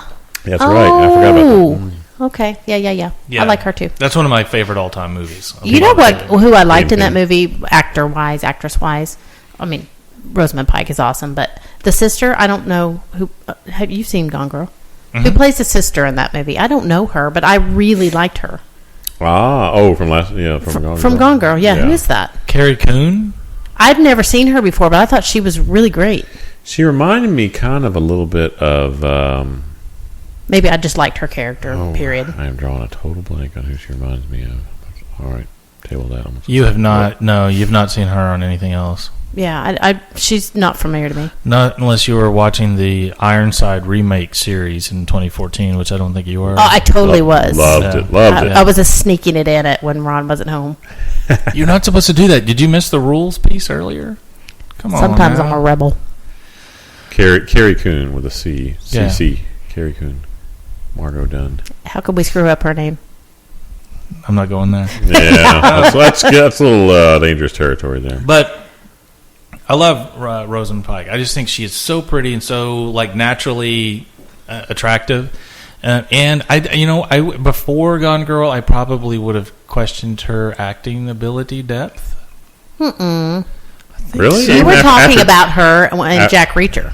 Yeah. No, but that's not a demanding part. True, it's more of a minor part. Yeah, and it's the range of that character is not real deep. Yeah. And I thought she did a fantastic job. I really liked her in Pride and Prejudice. Again, she's playing kind of the ditzy older sister. Die Another Day was the James Bond movie she was in. Yeah. Was that his last one, I think? I think so. 2002. God, I know shit. I didn't even have to Google that, Ginger. Ooh, impressive, Brian. You know stuff. I know. But now she's so fucking creeped me out. Like, I read an article last week that was like, why Rosamund Pike is the scariest woman to ever be in a movie. She's fucking crazy. I loved her in that. Played it to the hilt, too. Yeah. So That thing ended, and I was like, that's it? Yeah. Really? Which that's the ending I like. I don't like the wrapped up. The wrap up, yeah. Here's what everything happened and all that Yeah. good stuff. And they're actually talking about a sequel, which I think that would be a terrible Yeah, idea. I do too. Well, it didn't delve into in the book. It goes into a little bit more his His decision to stay. yeah. Stay with You Crazy understand more of why he decided to stay with her when even though he knew it was not his child and she's batshit crazy. It delved into his relationship with his father, and it kind of alludes to Right. or gives you the idea this is why he came to that conclusion. It doesn't do that in the movie at all. You're just like, why the hell did he stay with her? Right. Why? Yeah. But She's cray. yeah. So I can't think of, and probably when you say this series that I'm supposed to be thinking about what, I can't think of it. Well, I did make myself a raspberry martini. But you've not had enough of those not to. I did between last night and today. I'm well over my quota. At this Well, let me know when you want me to tell you. And Ron's drinking. I am drinking the Captain Morgan, not Dark Spice, but the Captain Morgan 100. Yeah. And That shit is powerful strong, dude. and not Coke, but Pepsi. No Coke, Pepsi. No Cofrio, Pepsi. It's the Pepsi full sugar, the full on pure cane sugar Pepsi. And I'm drinking water. And she is rehydrating. Because she got toe up from the flow up last night. We Really? went and had massages last night. Yeah. Foot massages, so maybe I'm dehydrated from. Not just foot massages. Crotch massages. No. She got a little close last night. Did she? Yeah. Yeah. Our lips are so close. And, you know, You're she not was- talking about me. No. You're talking about the massage The massage, therapist. my Oriental massage lady. Oriental. Asian. How old is that? Well, it's Jimmy old. Christmas. It's old, inaccurate, and a little bit racial. And a little bit, Yeah. yeah. My Asian, I don't know. I have to say Asian because I don't know if she was Vietnamese or Korean. Asian is What. totally appropriate. Yeah. But my Asian massage We're going to lady. get so many letters and emails. Yeah. And Sorry. Hey. I'm Asian. Directed to Ron. Yeah. I was very PC. She was a very, very thorough, very excellent massage. But yeah, when she was doing my legs and thighs, you know, it was creeping up there a little bit. yeah. Yeah. Come on, keep going. What do you done? What are you stopping for? That's not how this goes. Yeah. She didn't do my feet. I think I'm gonna have to change up the foot thing next time. I need. We paid for more upper body than Yeah, I know, feet. but I need a little bit more. Maybe 5 minutes. You know, we're supposed to be like 10 on the feet, and then I think 10 on the feet and 50 on the right. the I upper think I body. need 45 and 15. I need 50 on the feet, and I don't know that I And would damn it, wanna- lady, I need you to torque my foot. I need you to like twist it a little bit and turn and stretch it. You know, I like that stretching. I don't know that I would want to. Like, I love a foot massage so much. My feet hurt all the time. But I would just whatever you got to pay to just stay on the feet. Well, it's called foot spa. Well, yeah, and it's supposed to be 30-30, like 30 on the body, 30 on the foot. You know, so that was the original setup. Yeah, And that was what? hey, just an hour on the feet. You could Yeah, if you you want can. to. Yeah. So what I've started doing the last couple of years is I'll sit and watch TV and I'll take a tennis ball and put it underneath my bare foot and like roll it back. Oh, and your forth. foot. Okay. Yeah, up my ass. I got a tennis ball up my ass. I can shoot it about 30 yards now. Yeah, that's pretty good. And it feels so amazing. I will sit there and do that, and then the next day my feet hurt, and I have to come back and redo it because my feet are so bruised from it. The foot massage thing is very good. Yeah. So I cannot think of what show you're talking about. A show that just me and you watched. Yeah, anybody I've ever talked to, I've not talked to a lot of people who really ever watched this show. Baba Black Sheep. Yes. Baba Black Sheep. I thought that was I thought Conrad was the baddest ass Dude, dude I when I was loved 8 that years show. old. I was 8, and what you'd be like 25. Then. But I just thought he was 12. between Baba Black Sheep and Wild Wild West. I thought this dude is the shit, man. Yeah. Papa Boyington. Mm-hmm. Yeah, I made those the old F4U whatever Corsairs. Right. I had those models in my plane Yeah. with Marines on them. Man, I love Got that those show. fold up wings. So cool. Yeah, they were a badass plane. Words, Yeah. words. For their day, words. for their day, they were a badass. This is a fighter. total girl conversation. I don't know what you're trying to say. Wake me up when you Sorry for delving off into boyhood land. Into talking about cool stuff. Yeah. All right, now back to your nerd stuff. Back to your girly stuff. the show that you and I used to talk about, and this, I mean, you and I have had this conversation about this show for years, is Northern Exposure. Love that show. I know. Girls. So I met somebody today. Somehow it came up in conversation. That's They're in like, my top I used to 5 watch forever. that. Yeah. Chris in the morning, Yep. like a philosopher, local cool guy. Yep. Yeah. I don't know how long ago that was. It's been years since that show's been on. I want to consult. Ron, can you please look that consult up? the Directory of Armaments here. And you know, Book of it Armaments. is old, and I'm trying to think like how I watched that because I didn't really watch back in the day a show like that. I might have watched that on DVD through Netflix because I've never been a big 1990 to 1995. Yeah. Oh, was it on that long?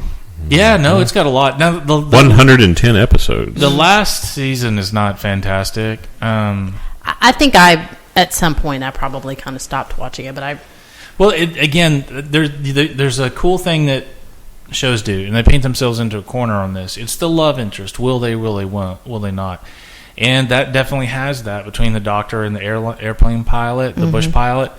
Maggie. And that just becomes a beat down. You start having the trick shows up after 3, 4, 5 seasons, and I still love that show, man. Well, he pursued her for a good how many seasons until Right. they finally hooked up. Yeah. And then I think that was part of the show is that he's always pursuing her, and she's almost interested, but you can't quite tell. And Right. and then there's him, there's Chris in the Morning. The old guy, the retired astronaut, I love that. He's from Yeah. here, in Texas. I love that guy. That I love everything about that Barry Corbin, is that guy? show. Yeah. And Maurice played Maurice. Maurice. his like At the bar, right. super to the point direct receptionist. She's Eskimo, and she's just Yeah. always fucking him up like with 8 words, and he's just like, I don't know what to say. Just okay. Yeah. Yeah, that was a great show. But, yeah, I don't know. I've met very few people that have ever really watched that show. And or what liked was it. Never seen one episode myself. The Never. kid, he was like 17, 18, and he, and there was the old guy that had married the much younger girl, Yeah. and she was like 19, right? And he was maybe 55. Yeah. And then the kid that was not the sharpest tool in the shed, Right. I really liked him. I loved everything about that show. Yeah. Yeah, I'm gonna have to. I bet that's on Netflix. I'm going to go back. I was going to ask you. I was going to I say haven't. Hulu, actually. What Doesn't are that they- seem to be their kind of thing? No, I think Netflix would be on that. Hulu does the super old or the right now. It may not be on anything because just usually on Who do I need to write a letter to? on to get on? IMDb, usually they tell you how it's available, and it just says the only thing it says for availability is on disc at Amazon. It's on. You can get it on Amazon. It's $4.99. No, I'm looking at the wrong thing here. Hang on. Yeah, it looks like it's only on. We need all of our followers to write a letter to. Well, first we got to figure out who did. Well, I guess you could write Netflix or write Amazon Prime. Write a letter to Prime. who? I don't know. Yeah, well, I was You thinking write a about letter I was thinking about the original show, but I know at one point it was on Netflix, but yeah, it just says on disc at Amazon. well, they pull shows off and on, or when they write contracts, go That up. shows greatness. Like it had a very specific tone to it, and it had a little bit of a twisted reality to it. And it was like with the whole Chris in the Morning. I mean, they were definitely bringing up topics that they were trying not to be preachy about, but try to make you think. It was this romantic comedy deal between these two characters for the most part. Was the Right. driver of the show, but it also was a little bit intellectual at the same time in its approach, and had a really great cast of characters. And I always thought that the writers on that show had to be pretty on top of their game. I have no idea what that was on. What was that? NBC? It seems like an ABC show to me. I don't know though. I'm trying to think. Before anybody was doing it, it was just network television almost. Back Yeah, then, yeah. It's before they were doing I'm sure anything. it was at that time. Joel Fleischman is fresh out of medical college and fresh out of luck. No, I'll do the overly dramatic. Yeah. Mhm. Joel Fleischman is fresh out of medical college and fresh out of luck. Dun dun dun. Failing to read the fine print in his scholarship conditions, he finds he has no choice but to move to the remote and somewhat eccentric town of Sicily in the wilds of Alaska. Filmed in Washington State. Oh, really? Yep. Interesting. Roslyn, Washington. Easton, Part of Washington, that, the draw to that show is beautiful. Yeah. I mean, it was supposed to be filmed in Alaska, so you can imagine the sets and the. Washington. And it was just that Locations. one main street. And let's kind of going back to the reality of the show. It had this wholesomeness to it, a little bit. It, you know, Authenticity, kind of. Well, they were isolated. It was like almost like a cast of characters from a 50s TV show, right? Yeah. There wasn't a lot of like modernity to it and all the angst about, you know, stuff if you watched a show that was set in like a New York or LA or something like that.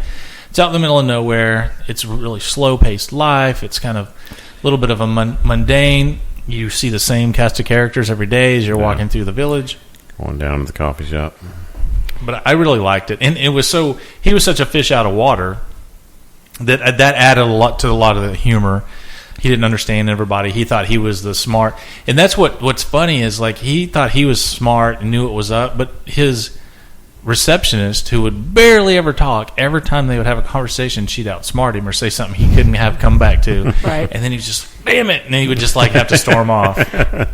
I don't know. I sort of watched this show from time to time, but that show Ed that was on 10 years ago. Yep. I think I always got the idea or got the feeling that they were trying to do.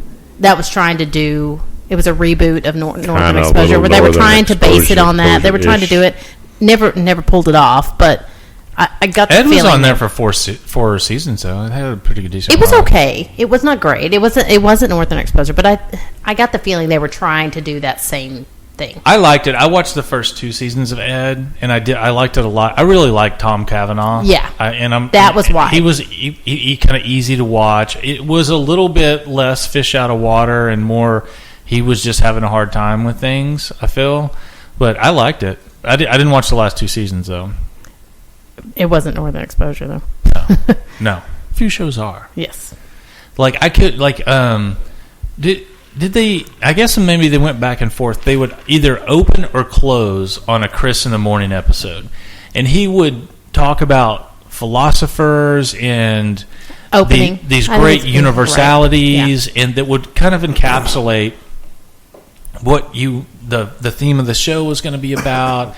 And he would talk about Descartes, and he's just this little radio guy, and I always thought that was kind of a cool thing that he was trying to bring a little bit of culture. Yeah, culture to there. But also, I think too that again, this has to be a function of the writers. The writers are thinking about these universal things that everybody has to deal with in their life, and they're going back and what's the philosopher that spoke about that, or the great poet, or the great speechwriter, and they were bringing that stuff in, and then they're like, okay, now we're going to write a little show that's kind of going to nudge around that kind of a thing. I love the show, and I'm disappointed now that you brought it up, and I can't go watch it.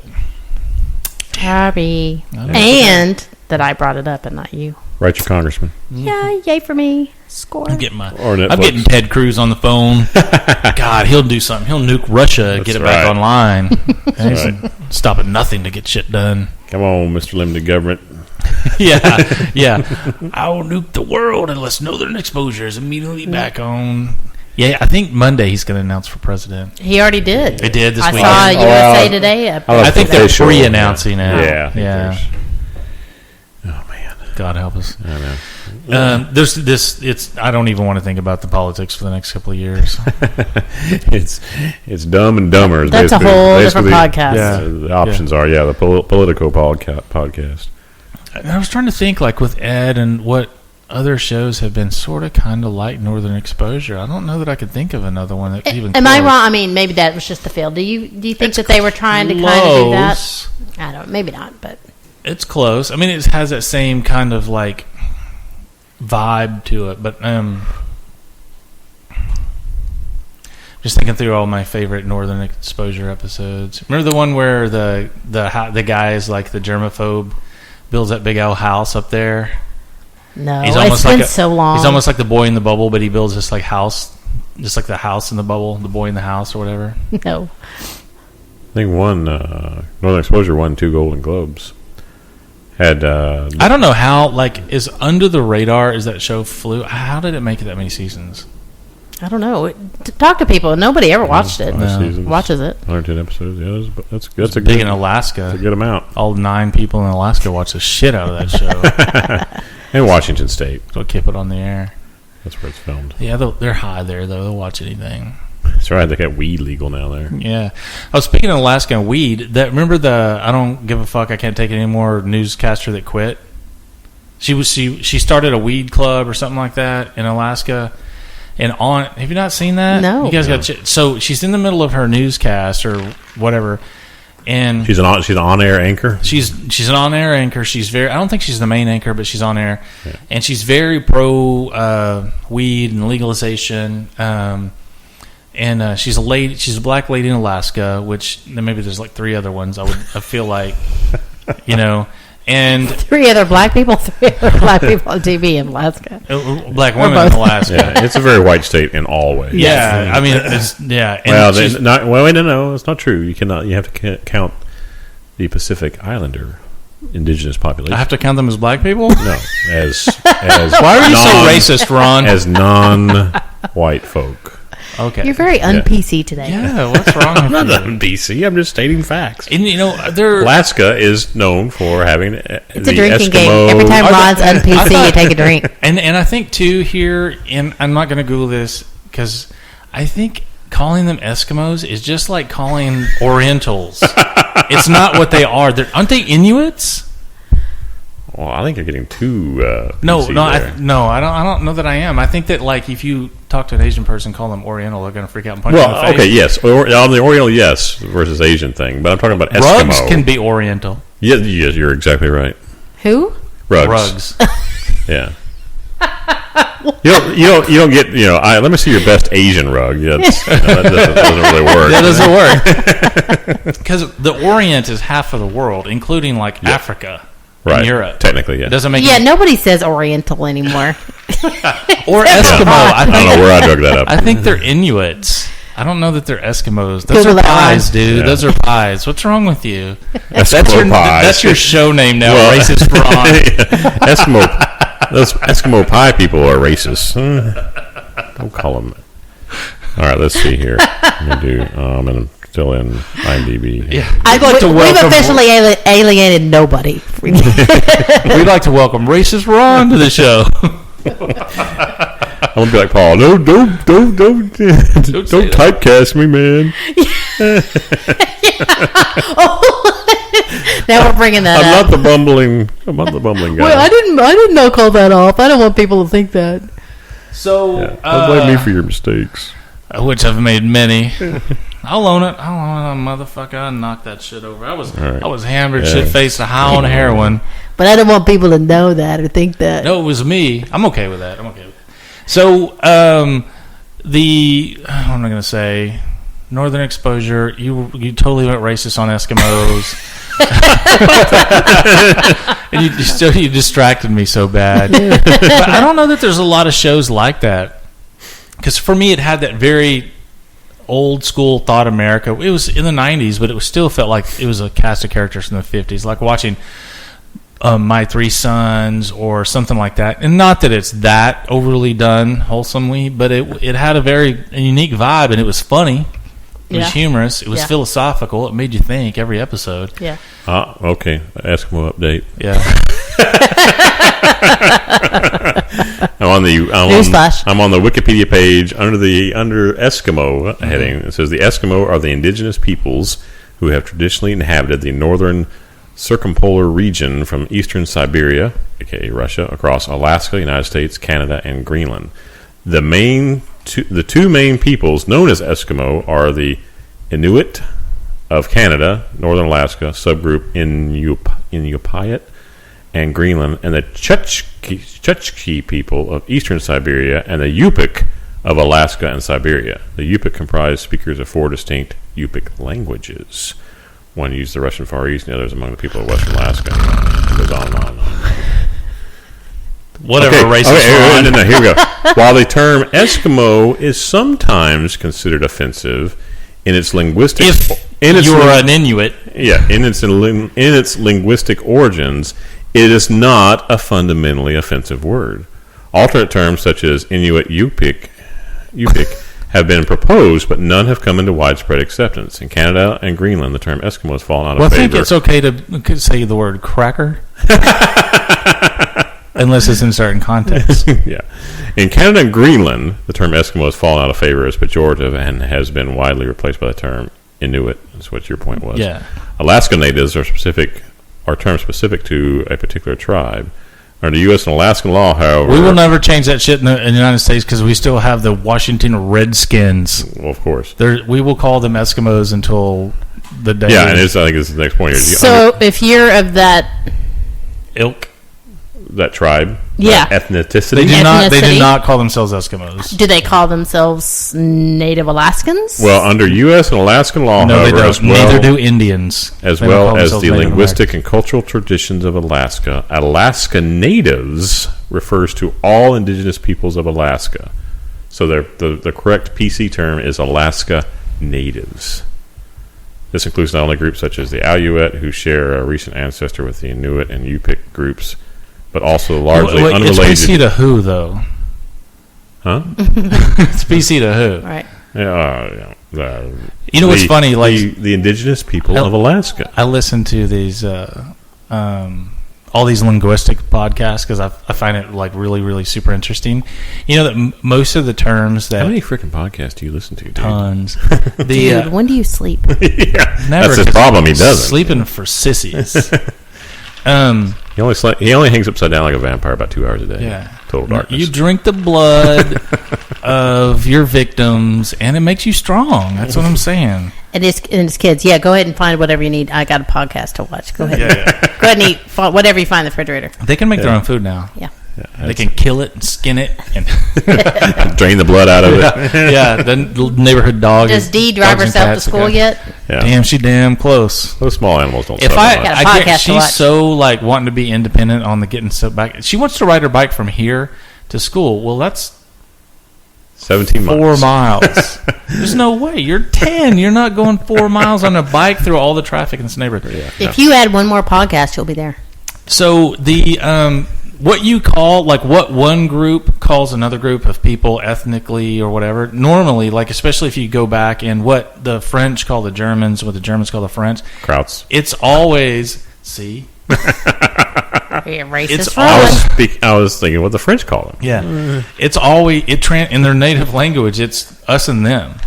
It's like the French still call the Germans Alemanni, which is like a German tribe from like The 1,000 years ago. yeah, the And at that- 400s. Yeah. And at that time, it meant those people, the others, not us. Right. You know. Yeah, not our but, tribe. And then Their that's tribe. how everybody, the tribes in like Germany and French and almost all that stuff, what their term is for that country, the people from that country is almost, you can trace it back to meaning people, not us. Right. Them. There's basically, us, yeah. and then there's people, not us. Yeah. And whatever that word is what they call It's the us. next country over. It's us and What do you call them, Ron?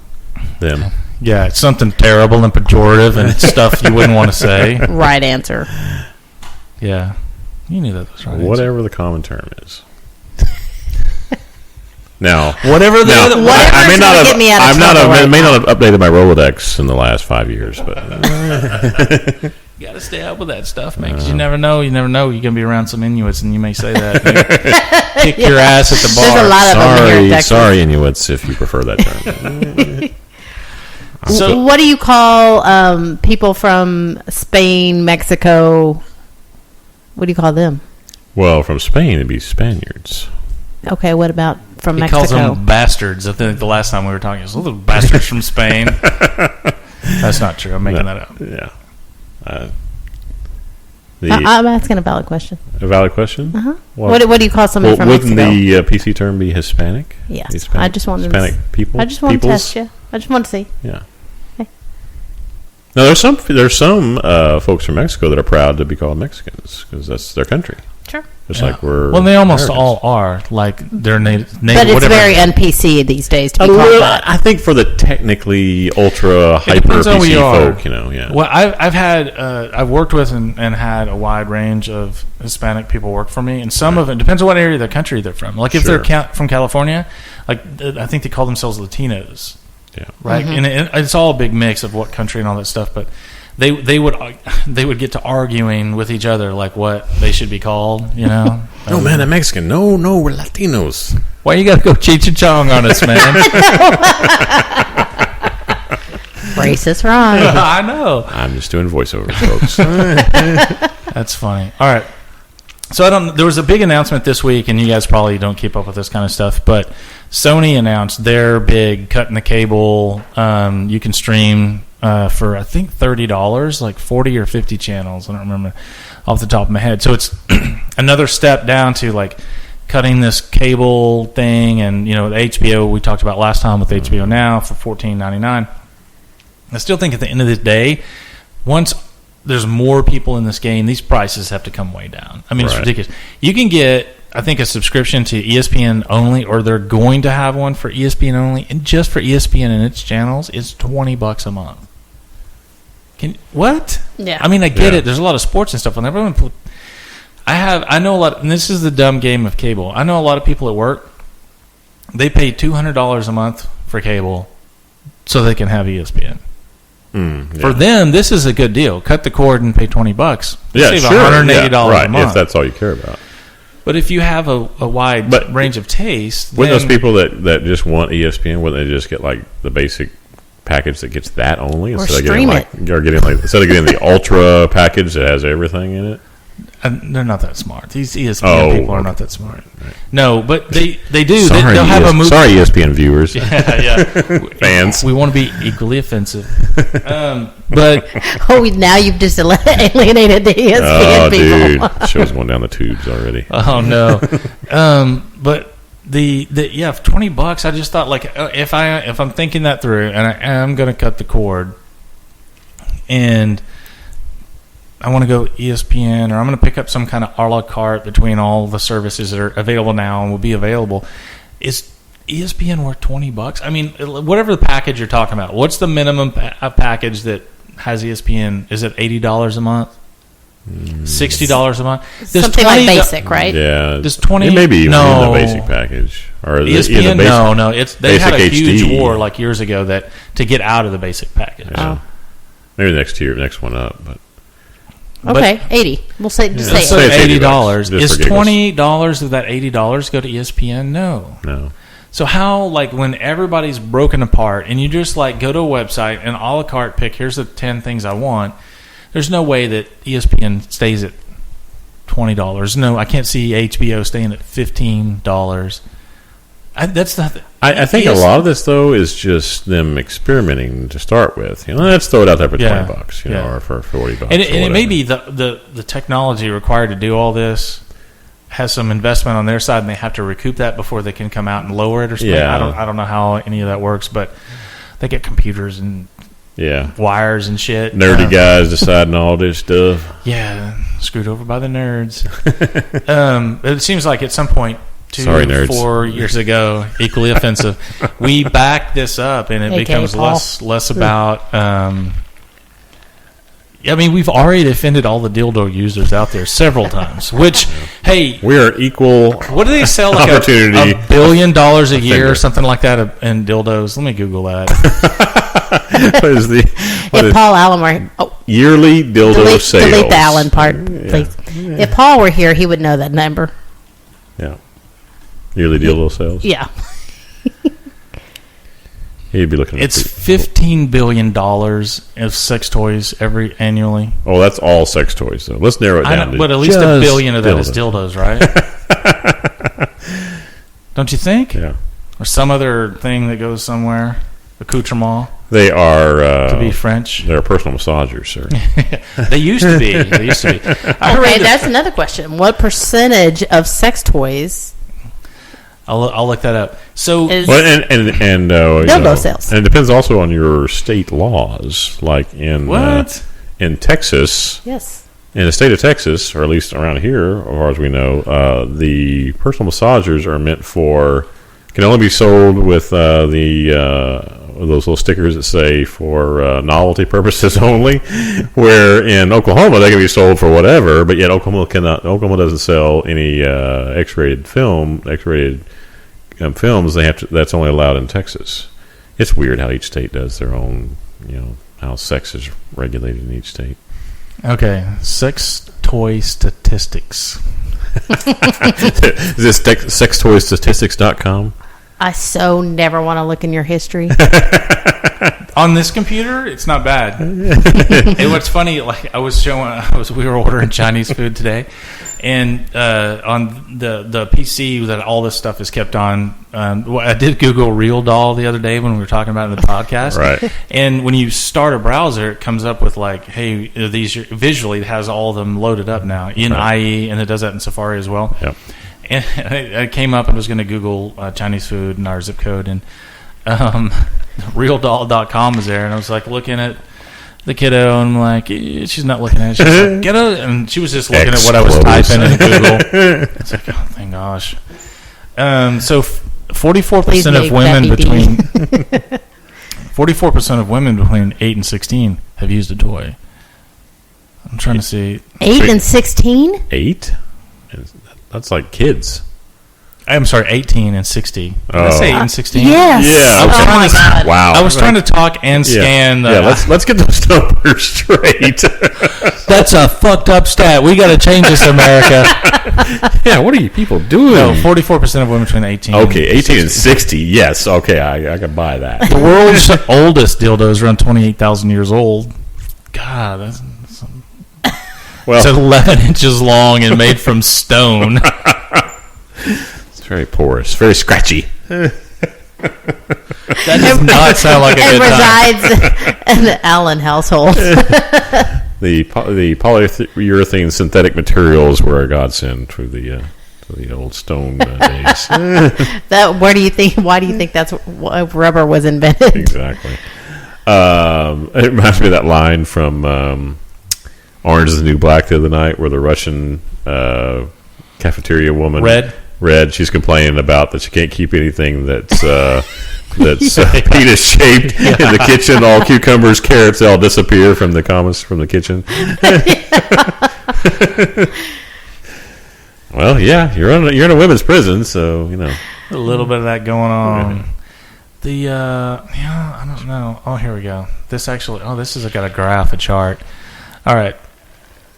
19.2%. This is a nice little pie chart. 19.2% of sex toys are vibrators. nearly a fifth. 16% are rubber penises. Those should be like lumped together, don't you think? Maybe. Well, all vibrators are penis shaped, sir. I'm not making that up, but is only 8.5% are rubber vaginas. 8.5. Whoa! Now, does that include fleshlights? They got to be up there like 12% of all sex toys sold are anal beads. You guys are a bunch of freaks. 12%. 18%. I'm sorry, it is 12%. 12%. Yeah. God Lord. And 2% of those vibrate. And highest sex toy purchase per capita, Alaska. What else do you do? It's so weird. It's dark all the time up there. It's Alaska, Montana, Wyoming, North Dakota, and Idaho have the highest concentration of sex toy buys per capita. Cold. You gotta have something to do. Stay warm. It truly is all that. And then the northern states, Vermont, Maine, New Hampshire, and West Virginia is the only one that's south. Well, it is West Virginia. Yeah. I can say that because I used to live in Virginia. So. Yeah. So it totally allows me to make fun of That's them. right. I can make fun of them if I want. That's right. So the Eskimos love their sex toys? Is that what we're saying? They're number 2. Yeah. Wyoming is number 1. Wyoming? Get the freak on up there. And the thing is, what's funny is you think about it population-wise, Wyoming is not that densely populated. Yeah, but every other dude's got a dildo in his back pocket, according to this thing. Or anal beads. Or a rubber penis. Not in their back pocket. Yeah. They're out riding the range and I was speaking with a little extra. figuratively. Oh, this saddle feels really good today, boss. This went south fast. You know who invented the what do you call it? Not the vibrator. What was that? Massager? Personal massager? Personal massager was a doctor. Yeah. And back in the day, women who were This thing was like as big as a belt sander back then, wasn't right it? were uptight or too antsy all the time. They would be sent to the doctor, and they would be prescribed that they would have to be orgasmed. So the doctor would get the personal massager out and do it, or do it digitally. What was that pop, by the way? It wasn't our recording stopping, was it? I don't think so. Double check recording. No, it's going. Okay. And that would be the prescription. Would be, Ma'am, you must have more orgasms. yeah. What? You will not stop nagging, so they would get sent to the doctors, and they would get a prescription for this. I have never heard this. I didn't make it up. It's real. I'm not so sure. It's real science. It's real science. We are talking about well, back in the 50s when, No, it was in like the 1800s. Oh, yeah. Oh, Like in New I York. can buy that there Yeah. for sure then. Let's see if I can find this. That brings up another show that I want to talk about. An old, Go for it. An old school show? No, it's new. It's fairly new. I don't know. Actually, I don't know that it's on anymore. It's on HBO, and I have caught it a couple of times, and I've always... It's set in the olden days? No, it's set in like the 50s. It's... An HBO show? Yeah, I think it's HBO. Oh, I hate to bring it up, and I don't know what the name of it is or anybody in it. And I think the premise of the show is there's a doctor who, or a scientist who is doing these studies, and it's in the 50s where, it's very uptight. I think I know what you're talking about now. It's a TV show? It's a It was series. an HBO miniseries, Yeah, I think. I don't think it's a miniseries. I thought it was. I think it was more than one season. I think it was a miniseries. And I caught it a couple of times, and The one with Most Def? no, it's the maybe. dude. Was he in that? Well, Most Def was in the one where he was the assistant, but not a doctor, to a famous doctor, and helped him for years and years with his research. I can't remember the name. That was a movie, wasn't it? It was a miniseries, I thought. Oh, sorry, I brought something up that I didn't have any facts on. God dang it! Man, PBI is going to be all over. Oh, Bust harass the PBI. Chops. Bring it. Don't bring up stuff you don't know about. You're not prepared for. I know. Well, Man, Ginger. do you know what? Did you find it? No, I know what you're talking about. Well, my mic just rolled out of my way because I stepped my foot in the cord. Something the Lord made is that it was a TV movie. No, that's not.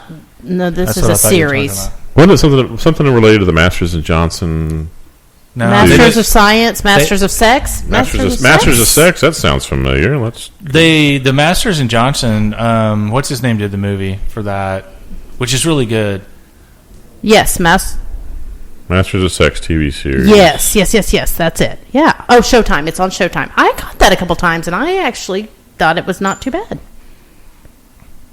The movie that 36 Liam Neeson did was pretty good too. The Who's original research and all that stuff into the All the sex studies. yeah. But his basic ambition in life was like, hey, let's take all this from the anecdote to go out and actually do research. Get some about real it. science on it, yeah. And then from day one, they figured out that people are freaks. Shut up. I don't need science to tell you that. Okay, here's Saved the you a few bucks synopsis. in a bunch of years. Here's the synopsis. William Masters and Virginia Johnson are known as pioneers of the science of human sexuality. Their research shoots them to fame on a trajectory that takes them from humble beginnings to the Midwest to the cover of Time magazine. Masters is a brilliant scientist who is out of touch with his own. Locked up here. That was Michael Sheen who plays. It's got Dr. good. It's got some really William great Masters. characters in it too. Lizzie Kaplan plays. Yes, I Dr. like her. Virginia. You know her? No, I don't think Johnson. Yeah, she's good. Well, it is Masters and Johnson after all.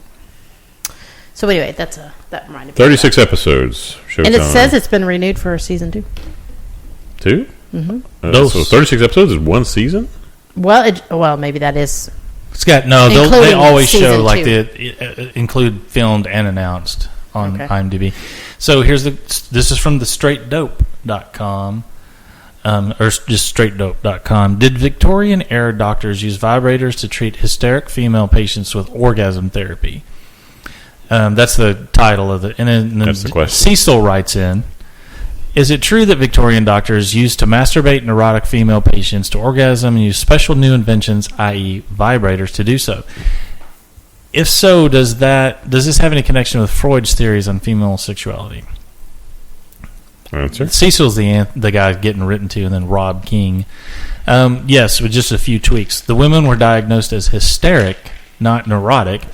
Vibrators were used, but contrary to the rumor, that wasn't their original purpose. And Freud helped end the practice and not start it. So yeah, they would get diagnosed as neurotic, hysteric women, and be sent to the doctor so the doctor could get them off. We got How many women would want to go to the doctor today for this very service?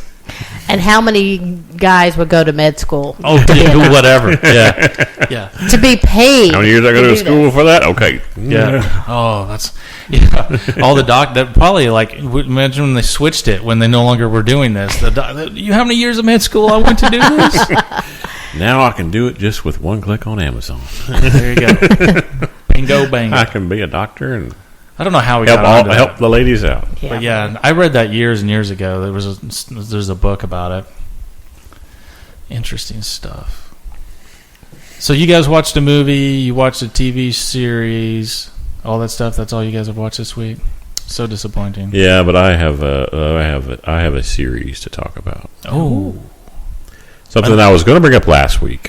I thought about bringing it up last week, but I wanted to table it till my lovely wife Ginger was here to talk about it. Because I think I do remember you saying something. You were, hey, there's something I'm going to talk about, but I'll wait till Ginger's here. Yeah, I got to wait till she's here. And I'm sorry, Paul, that you're not here, but I want to talk about Archer.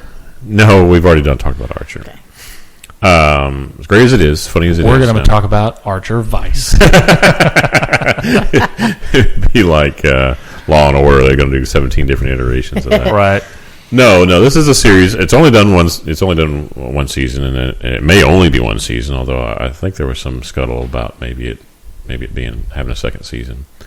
But this is everybody that's in this room. Everybody's wheelhouse. Everybody's a fan of this. I think everybody here has watched it in its entirety.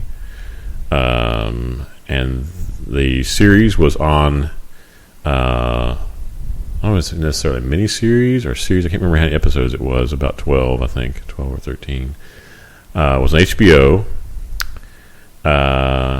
And Ginger, you got any guesses here? What this is going to be? Yeah. Yeah. Keep going, but I want to wait until I. No, give me a guess. Is it Band of Brothers? Nope. It is not Band of Brothers. Which I do love. So I do love, and we may need to have maybe after we finish the Pacific, if we ever get through it. Mm-hmm. Yeah, like so in 2017, we'll talk about Band of Brothers and the Pacific.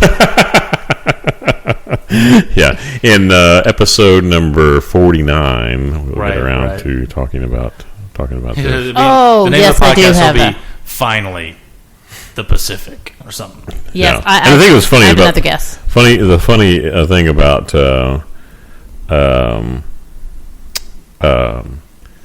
the Pacific is it's only 10 episodes. Yeah. So it's not like it's not like it takes a serious lifelong commitment to get this done. Yeah, no. It should be pretty easy to get through, but no.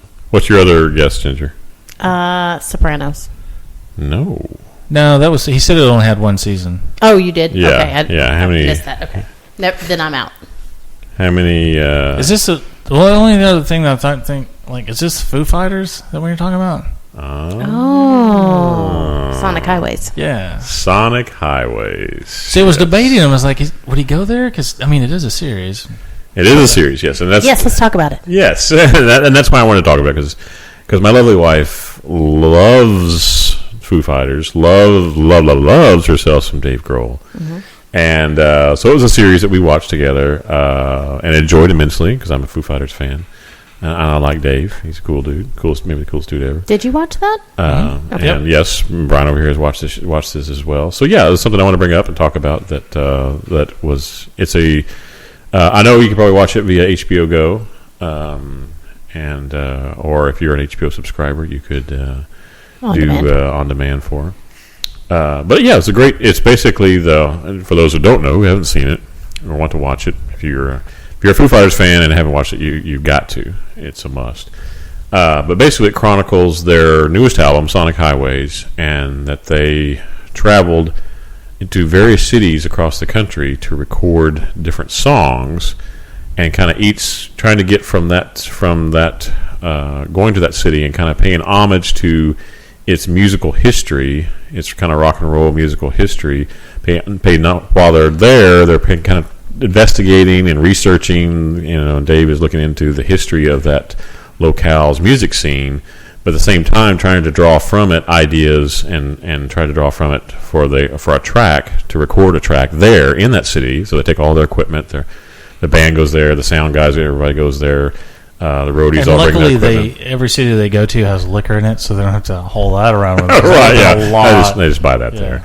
there. But they go there and they set up, record a song. They Dave does on the side, investigates the music scene. They talk to the musical artists that were from that era or from that scene or from that in different eras, back in the past or more recent years or today, and have their influences and how music is a diverse. It's a community in itself, but it's diverse, and how it everybody kind of influences each other, and the people that in different locales, how that scene is slightly different and has its own local flavor, yet still fits in with kind of the overall feel of the country and feel of the music scene as a whole in general.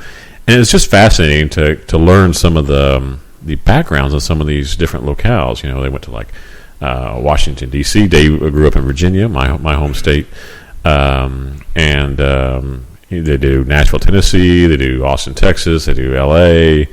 Of course, they do Seattle, Nashville. And it's just fascinating. Chicago, I believe, was one of them. So they do all these different locales, and it's just fascinating to learn about I enjoyed it immensely for learning about the history of those different locales and their music scenes, and then all the artists who were either part of that or were influenced by that, and so hearing some of their backgrounds as well. I was Googling. It just has one season. I really think like a second season would take away. Yeah, it doesn't need any more Yeah. than what it got. Because it's such a unique what we thing. got. Yeah. It's so cool. I really enjoyed it. Although I will say, like, once you've watched 3 or 4 episodes, like the 5th and 6th episode, I'm just kind of waiting to get to the end song and kind of see what they come up with. Because they're covering the same time period every time in every city. It's like, what was the punk scene like that? What was the alternative if they had one, and that kind of stuff. And it was a little bit repetitive city to city. In a degree, but that was also, Dave was doing what's the vital music to him, Right. And Foo Fighters, And for sure, I loved it. Super cool.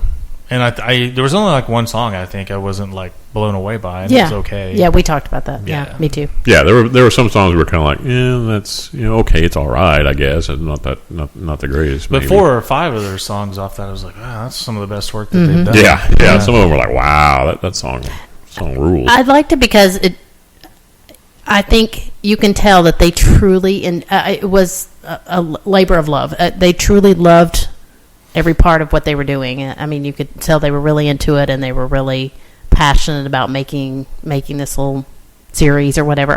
That's what. And I think they enjoyed, talking to the people that were influenced by those musical scenes, or came from out of those eras and those scenes, getting and they're passionate to hear them. Dave was so into hearing their side of it, and his whole thing is, let's make music that you're passionate about, and wanting the next generation to keep going, to take that mantle up and go on and do their own thing, be influenced by what you grew up with, and then take it to your own place, your own level, and keep that tradition going on.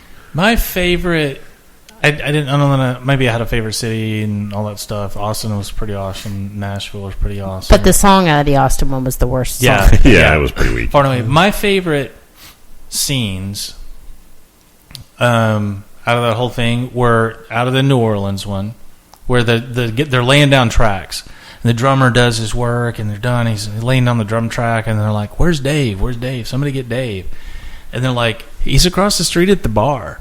And so they spend like 15, 20 minutes sending people across the street at the bar because he's just engaged in a conversation with just random people over there. He doesn't want to leave. So he comes running back, and and listens to it. He's like, oh yeah, it's good, it's good, it's good. But you can tell the whole time he's just wanting to get back over there and talk to talk to just two random people. And that's my biggest thing. Like, I hate the whole star persona thing on anybody. I think it's fucking ridiculous that these people think because they're in a movie or music or whatever that they're somehow different or whatever. And Kanye West is the ultimate example of that. Mm-hmm. But Dave is just stinking filthy rich, tours the world, and all he wants to do is go hang out with these dudes at a bar that he just met that day and drink and talk and shoot the shit. Yeah. And then he, halfway through listening to the drum track, he just leaves. He just goes, all right, guys, sounds good, and goes back. And then they're doing another session, maybe later that day or the next day, where they're all recording, and he's looking out the window. He's like, oh, it's the dudes from that party that we went to last night, right, man. yeah. Because they're outside the window looking in. He's like, oh, there's a guy. Oh, yeah, he's dad. He's like, those guys are legit, man. They can party. Just that he just does not give a rat's ass about the whole star persona, that he's just trying to have a good time, man, and enjoy life. That was my favorite, like, insight into him. Not that I didn't already know that that's how he was constructed, but just that that's who he is, man. He's just having a fucking blast and playing music. And he's so he seems so down to earth, just a normal dude that like in the New York one, I think it was the final episode, in the New York one. Remember where he has the kid on the. They're outside on the street. They're out there smoking a cigarette, basically on the sidewalk, and this dude, family walks by. It's like this dude and his wife, I think, and two kids, or one kid, I can't remember. And but the boy was like, that's Dave Grohl, and so and Dave starts interacting with him and says, well, hey, nice to meet you. Hey, you want to come in and see us? See us where we're recording stuff. Yeah, and they bring him in, and they just, and I'm sure the cameras are rolling, so some of that, But I don't buy that. I mean, the cameras are rolling, but I don't think he's doing it because the cameras are rolling. Right. I think if they would have been a random Tuesday and they would have been doing something, and exactly. He'd have just hooked it. Hey, come experience what I'm experiencing. Right. I got this unique thing going on where life is pretty cool, and I'm not afraid to invite other people. What I was saying earlier, he wants that passion. If you want to do this, then do it. And I'll help show give you some pointers and help you on your way. That type of thing. He wants to kind of pay it forward and get the music rolling. Keep it going for the next generation. And the odds of he's in a seminal punk band, obviously goes into Nirvana. Yeah. And then Foo Fighters is so huge. The odds of anybody going through that and coming out the other side and just being a dude is really, really low. Right, yeah. And I think he realizes that and appreciates that he's been able to keep stay grounded. And I think that's a conscious choice. I mean, at some point, his ego and money and access and how his life, he had to make a decision like, listen, this is some bullshit. I'm just going to be me and just kind of fly through this stuff. I just remembered something. We talked about, I asked you a while ago if you watched this, and I don't know why I asked that, because you and I talked about it. We even texted, I think, a couple times while the series was on. Right. Hey, did you watch this yet? And we talked about it, so I don't know why I asked that. But I think the series did exactly what they wanted it to do, because I remember a conversation you and I, the three of us, had at Christmas time. You were over at the house for New Year's or whatever. And we were talking about the Nashville one, and how much we were talking about who was on there. We were talking about Dolly, right? Dolly Parton, and my personal favorite. Yeah, personal favorite. My heroiness. My guilty pleasure is Dolly Parton. No, nothing to be guilty about there. That's just a pleasure. And how if much? You said Linkin Park. That's a guilty pleasure. Right, definitely. Dolly Parton is I don't know if that's legit. But we were talking about country, and so we were talking about that because of Sonic Highways. So I think that show did exactly what they wanted it to do. I think it makes people talk about people you like, influences. Yeah, talk about music. Yeah. So I mean, and what a great thing that is to. And Sound City. If did you guys watch that? Yeah, I love Sound City. The whole thing about being authentic. And, another for you Foo Fighters fans. If you haven't seen Sound City, you've got to see it. Yeah, it's awesome. I've seen it a couple times actually. Yeah. Anytime it's on, I'll be one of those ones. If it just happens to be playing on cable somewhere, I'll stop down and watch it. Speaking of stuff like this, Sound City, I think is now on Netflix. I know it was on iTunes, and I watched it. I don't remember. I think when it just came to Netflix. Have you guys ever listened to Big Star? A little bit, yeah. Okay. So there's a documentary called Big Star, on, and it is the coolest deal because it's a band. It's one of the most influential bands you've never heard. for like a band you never heard of, really. They were influenced so many people. Yeah, like the Replacements. REM, the Replacements, all these, like when what's his name died, the lead singer. All these bands came together, but it's called Big Star. The documentary is called Big Star, and it's cool because it's called Big Star. Nothing Can Hurt Me, and it's a rock band. And what's his name? You guys probably will recognize Alec from the punk scene. Alec Chilton. Mm-hmm. Yeah, okay. He did solo stuff. Yeah, he did a bunch of solo stuff, and he's kind of from the punk scene. Well, he was the lead singer for Big Star. Replacements. Yeah, had a song. Yeah, by him. Yeah, named Alex Chilton. And because they're so like influenced by him, REM is like that's the band that made us want to do music. And, right. But you guys should really watch that. Yeah, it's blow you away good. Is it on Netflix? I think it's still on Netflix. And so there's the band Big Star that you'll like, and you guys are going to love it from a music perspective. And kind of I think Big Star was. The name of the gas station across from where they recorded, or something like that. Oh, their music is phenomenal, and it's on Netflix. The number one, and add to my list. Their first album, I think an only album, is called Number One Record because they were so confident that we are going to be big because their music was so good. They were getting such rave reviews. They flew in. They had a little private concert and flew in all these people from Rolling Stone, and all these people went back and wrote rave reviews about them. And then their album came out, and no one listened to it. Blew them away. And the guy who wrote all the songs, his name is Chris Bell, and then he a relative of Ginger's family, maybe. Chris Bell. Yeah. Not that I know of. Are you from the Bells? She is a Bell person. Well, he is a closet homosexual, and he's writing all these songs and about his angst and all this stuff. He's pouring it into his music, and it doesn't sell. He can't. He's a very he's from a very Christian family. He's a big Christian, yet he's got this thing that he can't reconcile between all the other parts of his life, and he really struggles. And then he does an album. Called, and I'm assuming this will be the last, I Am the Cosmos, which I love. It's his solo album, and then him and actually Chilton comes back and sings on one of the songs and stuff. You guys will love the documentary though. Okay. Yeah. Got it on my Netflix list right now. Just added it. And then all these, I think everything is available on YouTube if you want to listen to the album. The Big Star album, and if you want to listen to a ton of stuff out Chris Bell's I Am the Cosmos, but you guys you'll love them, and if you don't, I will make fun of you forever. Okay, fair enough. Like you don't already. Well, that's true. By the way, back to Sonic Highways. Nashville was my favorite song, the Congregation song. That song rocks. Love that song, and just the interviews there with that is a great song. That is Dolly Parton and. Willie and Emmylou Harris. Emmylou Harris is just gorgeous. I love her. And Steve Earle.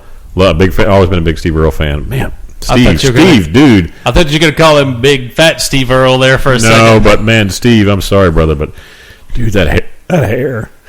Yeah. Well, I almost didn't recognize him when they. Well, I know. I don't think I did. I don't think I did recognize him until they put his name down. Yeah. I think Bonnie Raitt's in that one. He's got some bad hair genes. Poor Steve Earle does. So feel for you, brother. It's bad. That was your favorite song, the Nashville song? I love that song. Yeah, I really do like Congregation a lot. There was another one. What was the other one that I really liked? My favorite song is the one from L.A. Outside. Yes, yeah, that's a good song. Yeah. It's heavy and yeah. I really like the LA one for the stuff about Caius. Yeah, that was so super cool. Remember that album came out when we were in the falls? Yeah. What was the one? It was and that's the desert. The cover had that desert picture on it. Yeah, and that's a band that if somebody would have talked about it I would have never been able to recall the name or song. But as soon as they started, I was like, holy hell yeah. Oh, yeah, God, I remember them. And it was the same way. And I didn't even make the connection that, because I'm a big Queen of the Stone Age fan, that didn't make, the dude was in Caius. I didn't know that either. Holy cow. And as soon as they brought him on and were interviewing him, I knew who he was. Yeah. But I had no idea that he was the singer from Caius either. Yeah. So Outside is my favorite. And then I'm trying to remember I think Something from Nothing, because of the way it starts off and just builds and builds and builds. And it's so subtle. And like every time they amp it up, it changes. The beat changes a little bit. It amps up. It gets a little bit more rocky. And then, it starts off as kind of a quiet song, and they're raging by the end, and that's how it ends. I think that one is so classic Foo Fighters. Yeah, and that's the one they used as the theme song. Yeah. Something for Nothing, yeah. It is so them. Yeah, oh yeah, that one. Where I love everything too. else seems to be a little bit more reaching, more out of their style, out of the box for them. I think Something for Nothing is reaches a little bit, but it is still classic Foo Fighters, but it's got a little difference to it as well, I think, which is what makes it great. It's more rocky. It's more less like straight ahead rock than normally they would do. I feel, but just the build of it is great. Yeah, it's definitely a standout. And I think that was smart to use that as the. I mean, I know it was their first. I don't know if that was technically their first stop, but the first episode was Chicago, and that's where it came from. And then, probably my second favorite episode, other than New Orleans, is the California one where they're out in Joshua Tree. Just because that's such a cool story, and it's about all these musicians that have a studio out in the middle of nowhere out in the desert. Today, and all these huge bands go out there, and it's somebody's house. Yeah, it's 2 rooms, I think. And I was on that highway last week before last, and the girl that I was traveling with I asked her, I said, so if you've ever watched Sonic Highways, and is there some kind of recording studio that's out in the middle of the desert out here? Because this is where it would be. And she was telling me about where it should be, and it's just right outside of Joshua Tree. Yeah, I really wanted to go. But so I hope Rancho de la Luna. Yeah, that's right. That's a recording 1990s studio, right? Palm Desert scene. Yeah, I hope they do not touch that, and that just is a standalone thing. Right. Yeah, let it be. Yeah. And I get a sense between that and Sound City, like he's getting he loves this kind of documentary, kind of music, visual crossover storytelling thing. Yeah. So I hope he finds some other avenue to he's getting that, people other are than trying to redo this. And I think people are trying to kind of say, oh, quit being a poser and quit being people are dogging on him. I read some reviews recently, and people were not on Dave. Yeah. For what? I think people, say, oh, stick to the music, stick to what you know. So, Oh, instead of being this documentarian dude. Instead of being he just does what he human wants. being that's growing and can do whatever we want. Yeah. Do what we want, bitch. Yeah, stop doing our Keep making the same Foo Fighters stuff that rocks, man. Stick to music. Yeah. We just want to Those hear are the rock that too. he's always having to kick out of his concerts for slam dancing girls. Don't be an a-hole dude. Get out. Yeah. Those are Linkin Park fans. I don't disagree. Dun, dun, dun. Maybe do I go as far as to say Nickelback? Oh. Honestly, if I had to pick my choice, and you said I had to go to a full Nickelback or a full Linkin Park concert, I'm going to Nickelback, man. Really? No. I cannot stand everything that they do. Linkin Park sounds the same to me, it sucks. Yeah, as an unfortunate, and the thing is that tells you the depths of Linkin Park suckdom. There is that if you put it into that perspective, that you take Nickelback over. Oh, I would become a lifelong Nickelback fan to avoid the Linkin Park concert. Wow. Okay, how many people have we alienated today? Yeah. All Linkin Park fans out there are now shaking their fist. I'm not listening to this podcast ever again. These MFers are just totally insane. I'm going to go find my 2 friends that like Linkin Park, and we're just going to listen to their albums all the time. Just listen to one because they're all the fucking same. Yeah, we need those fans anyway, right? Yeah. And with that, I think we're pretty close to wrapping up and being done. We've pissed off everybody. Yeah, we've alienated Do we want to world. Racist Ron, do we want to talk about all the people you've offended today? Sorry. Yeah. He's gonna. That should be a bit like you have a new racial epitaph every week. You're like Lewis Black's Back in Black, And the bit would be the three of us. There are probably people that could care the least about any of this stuff, but that makes it funny, right? Yeah. Ron's scorched earth of this week will be. I'm just kidding, people. All right, well, let's call it a day. Later. Bye-bye. Adios.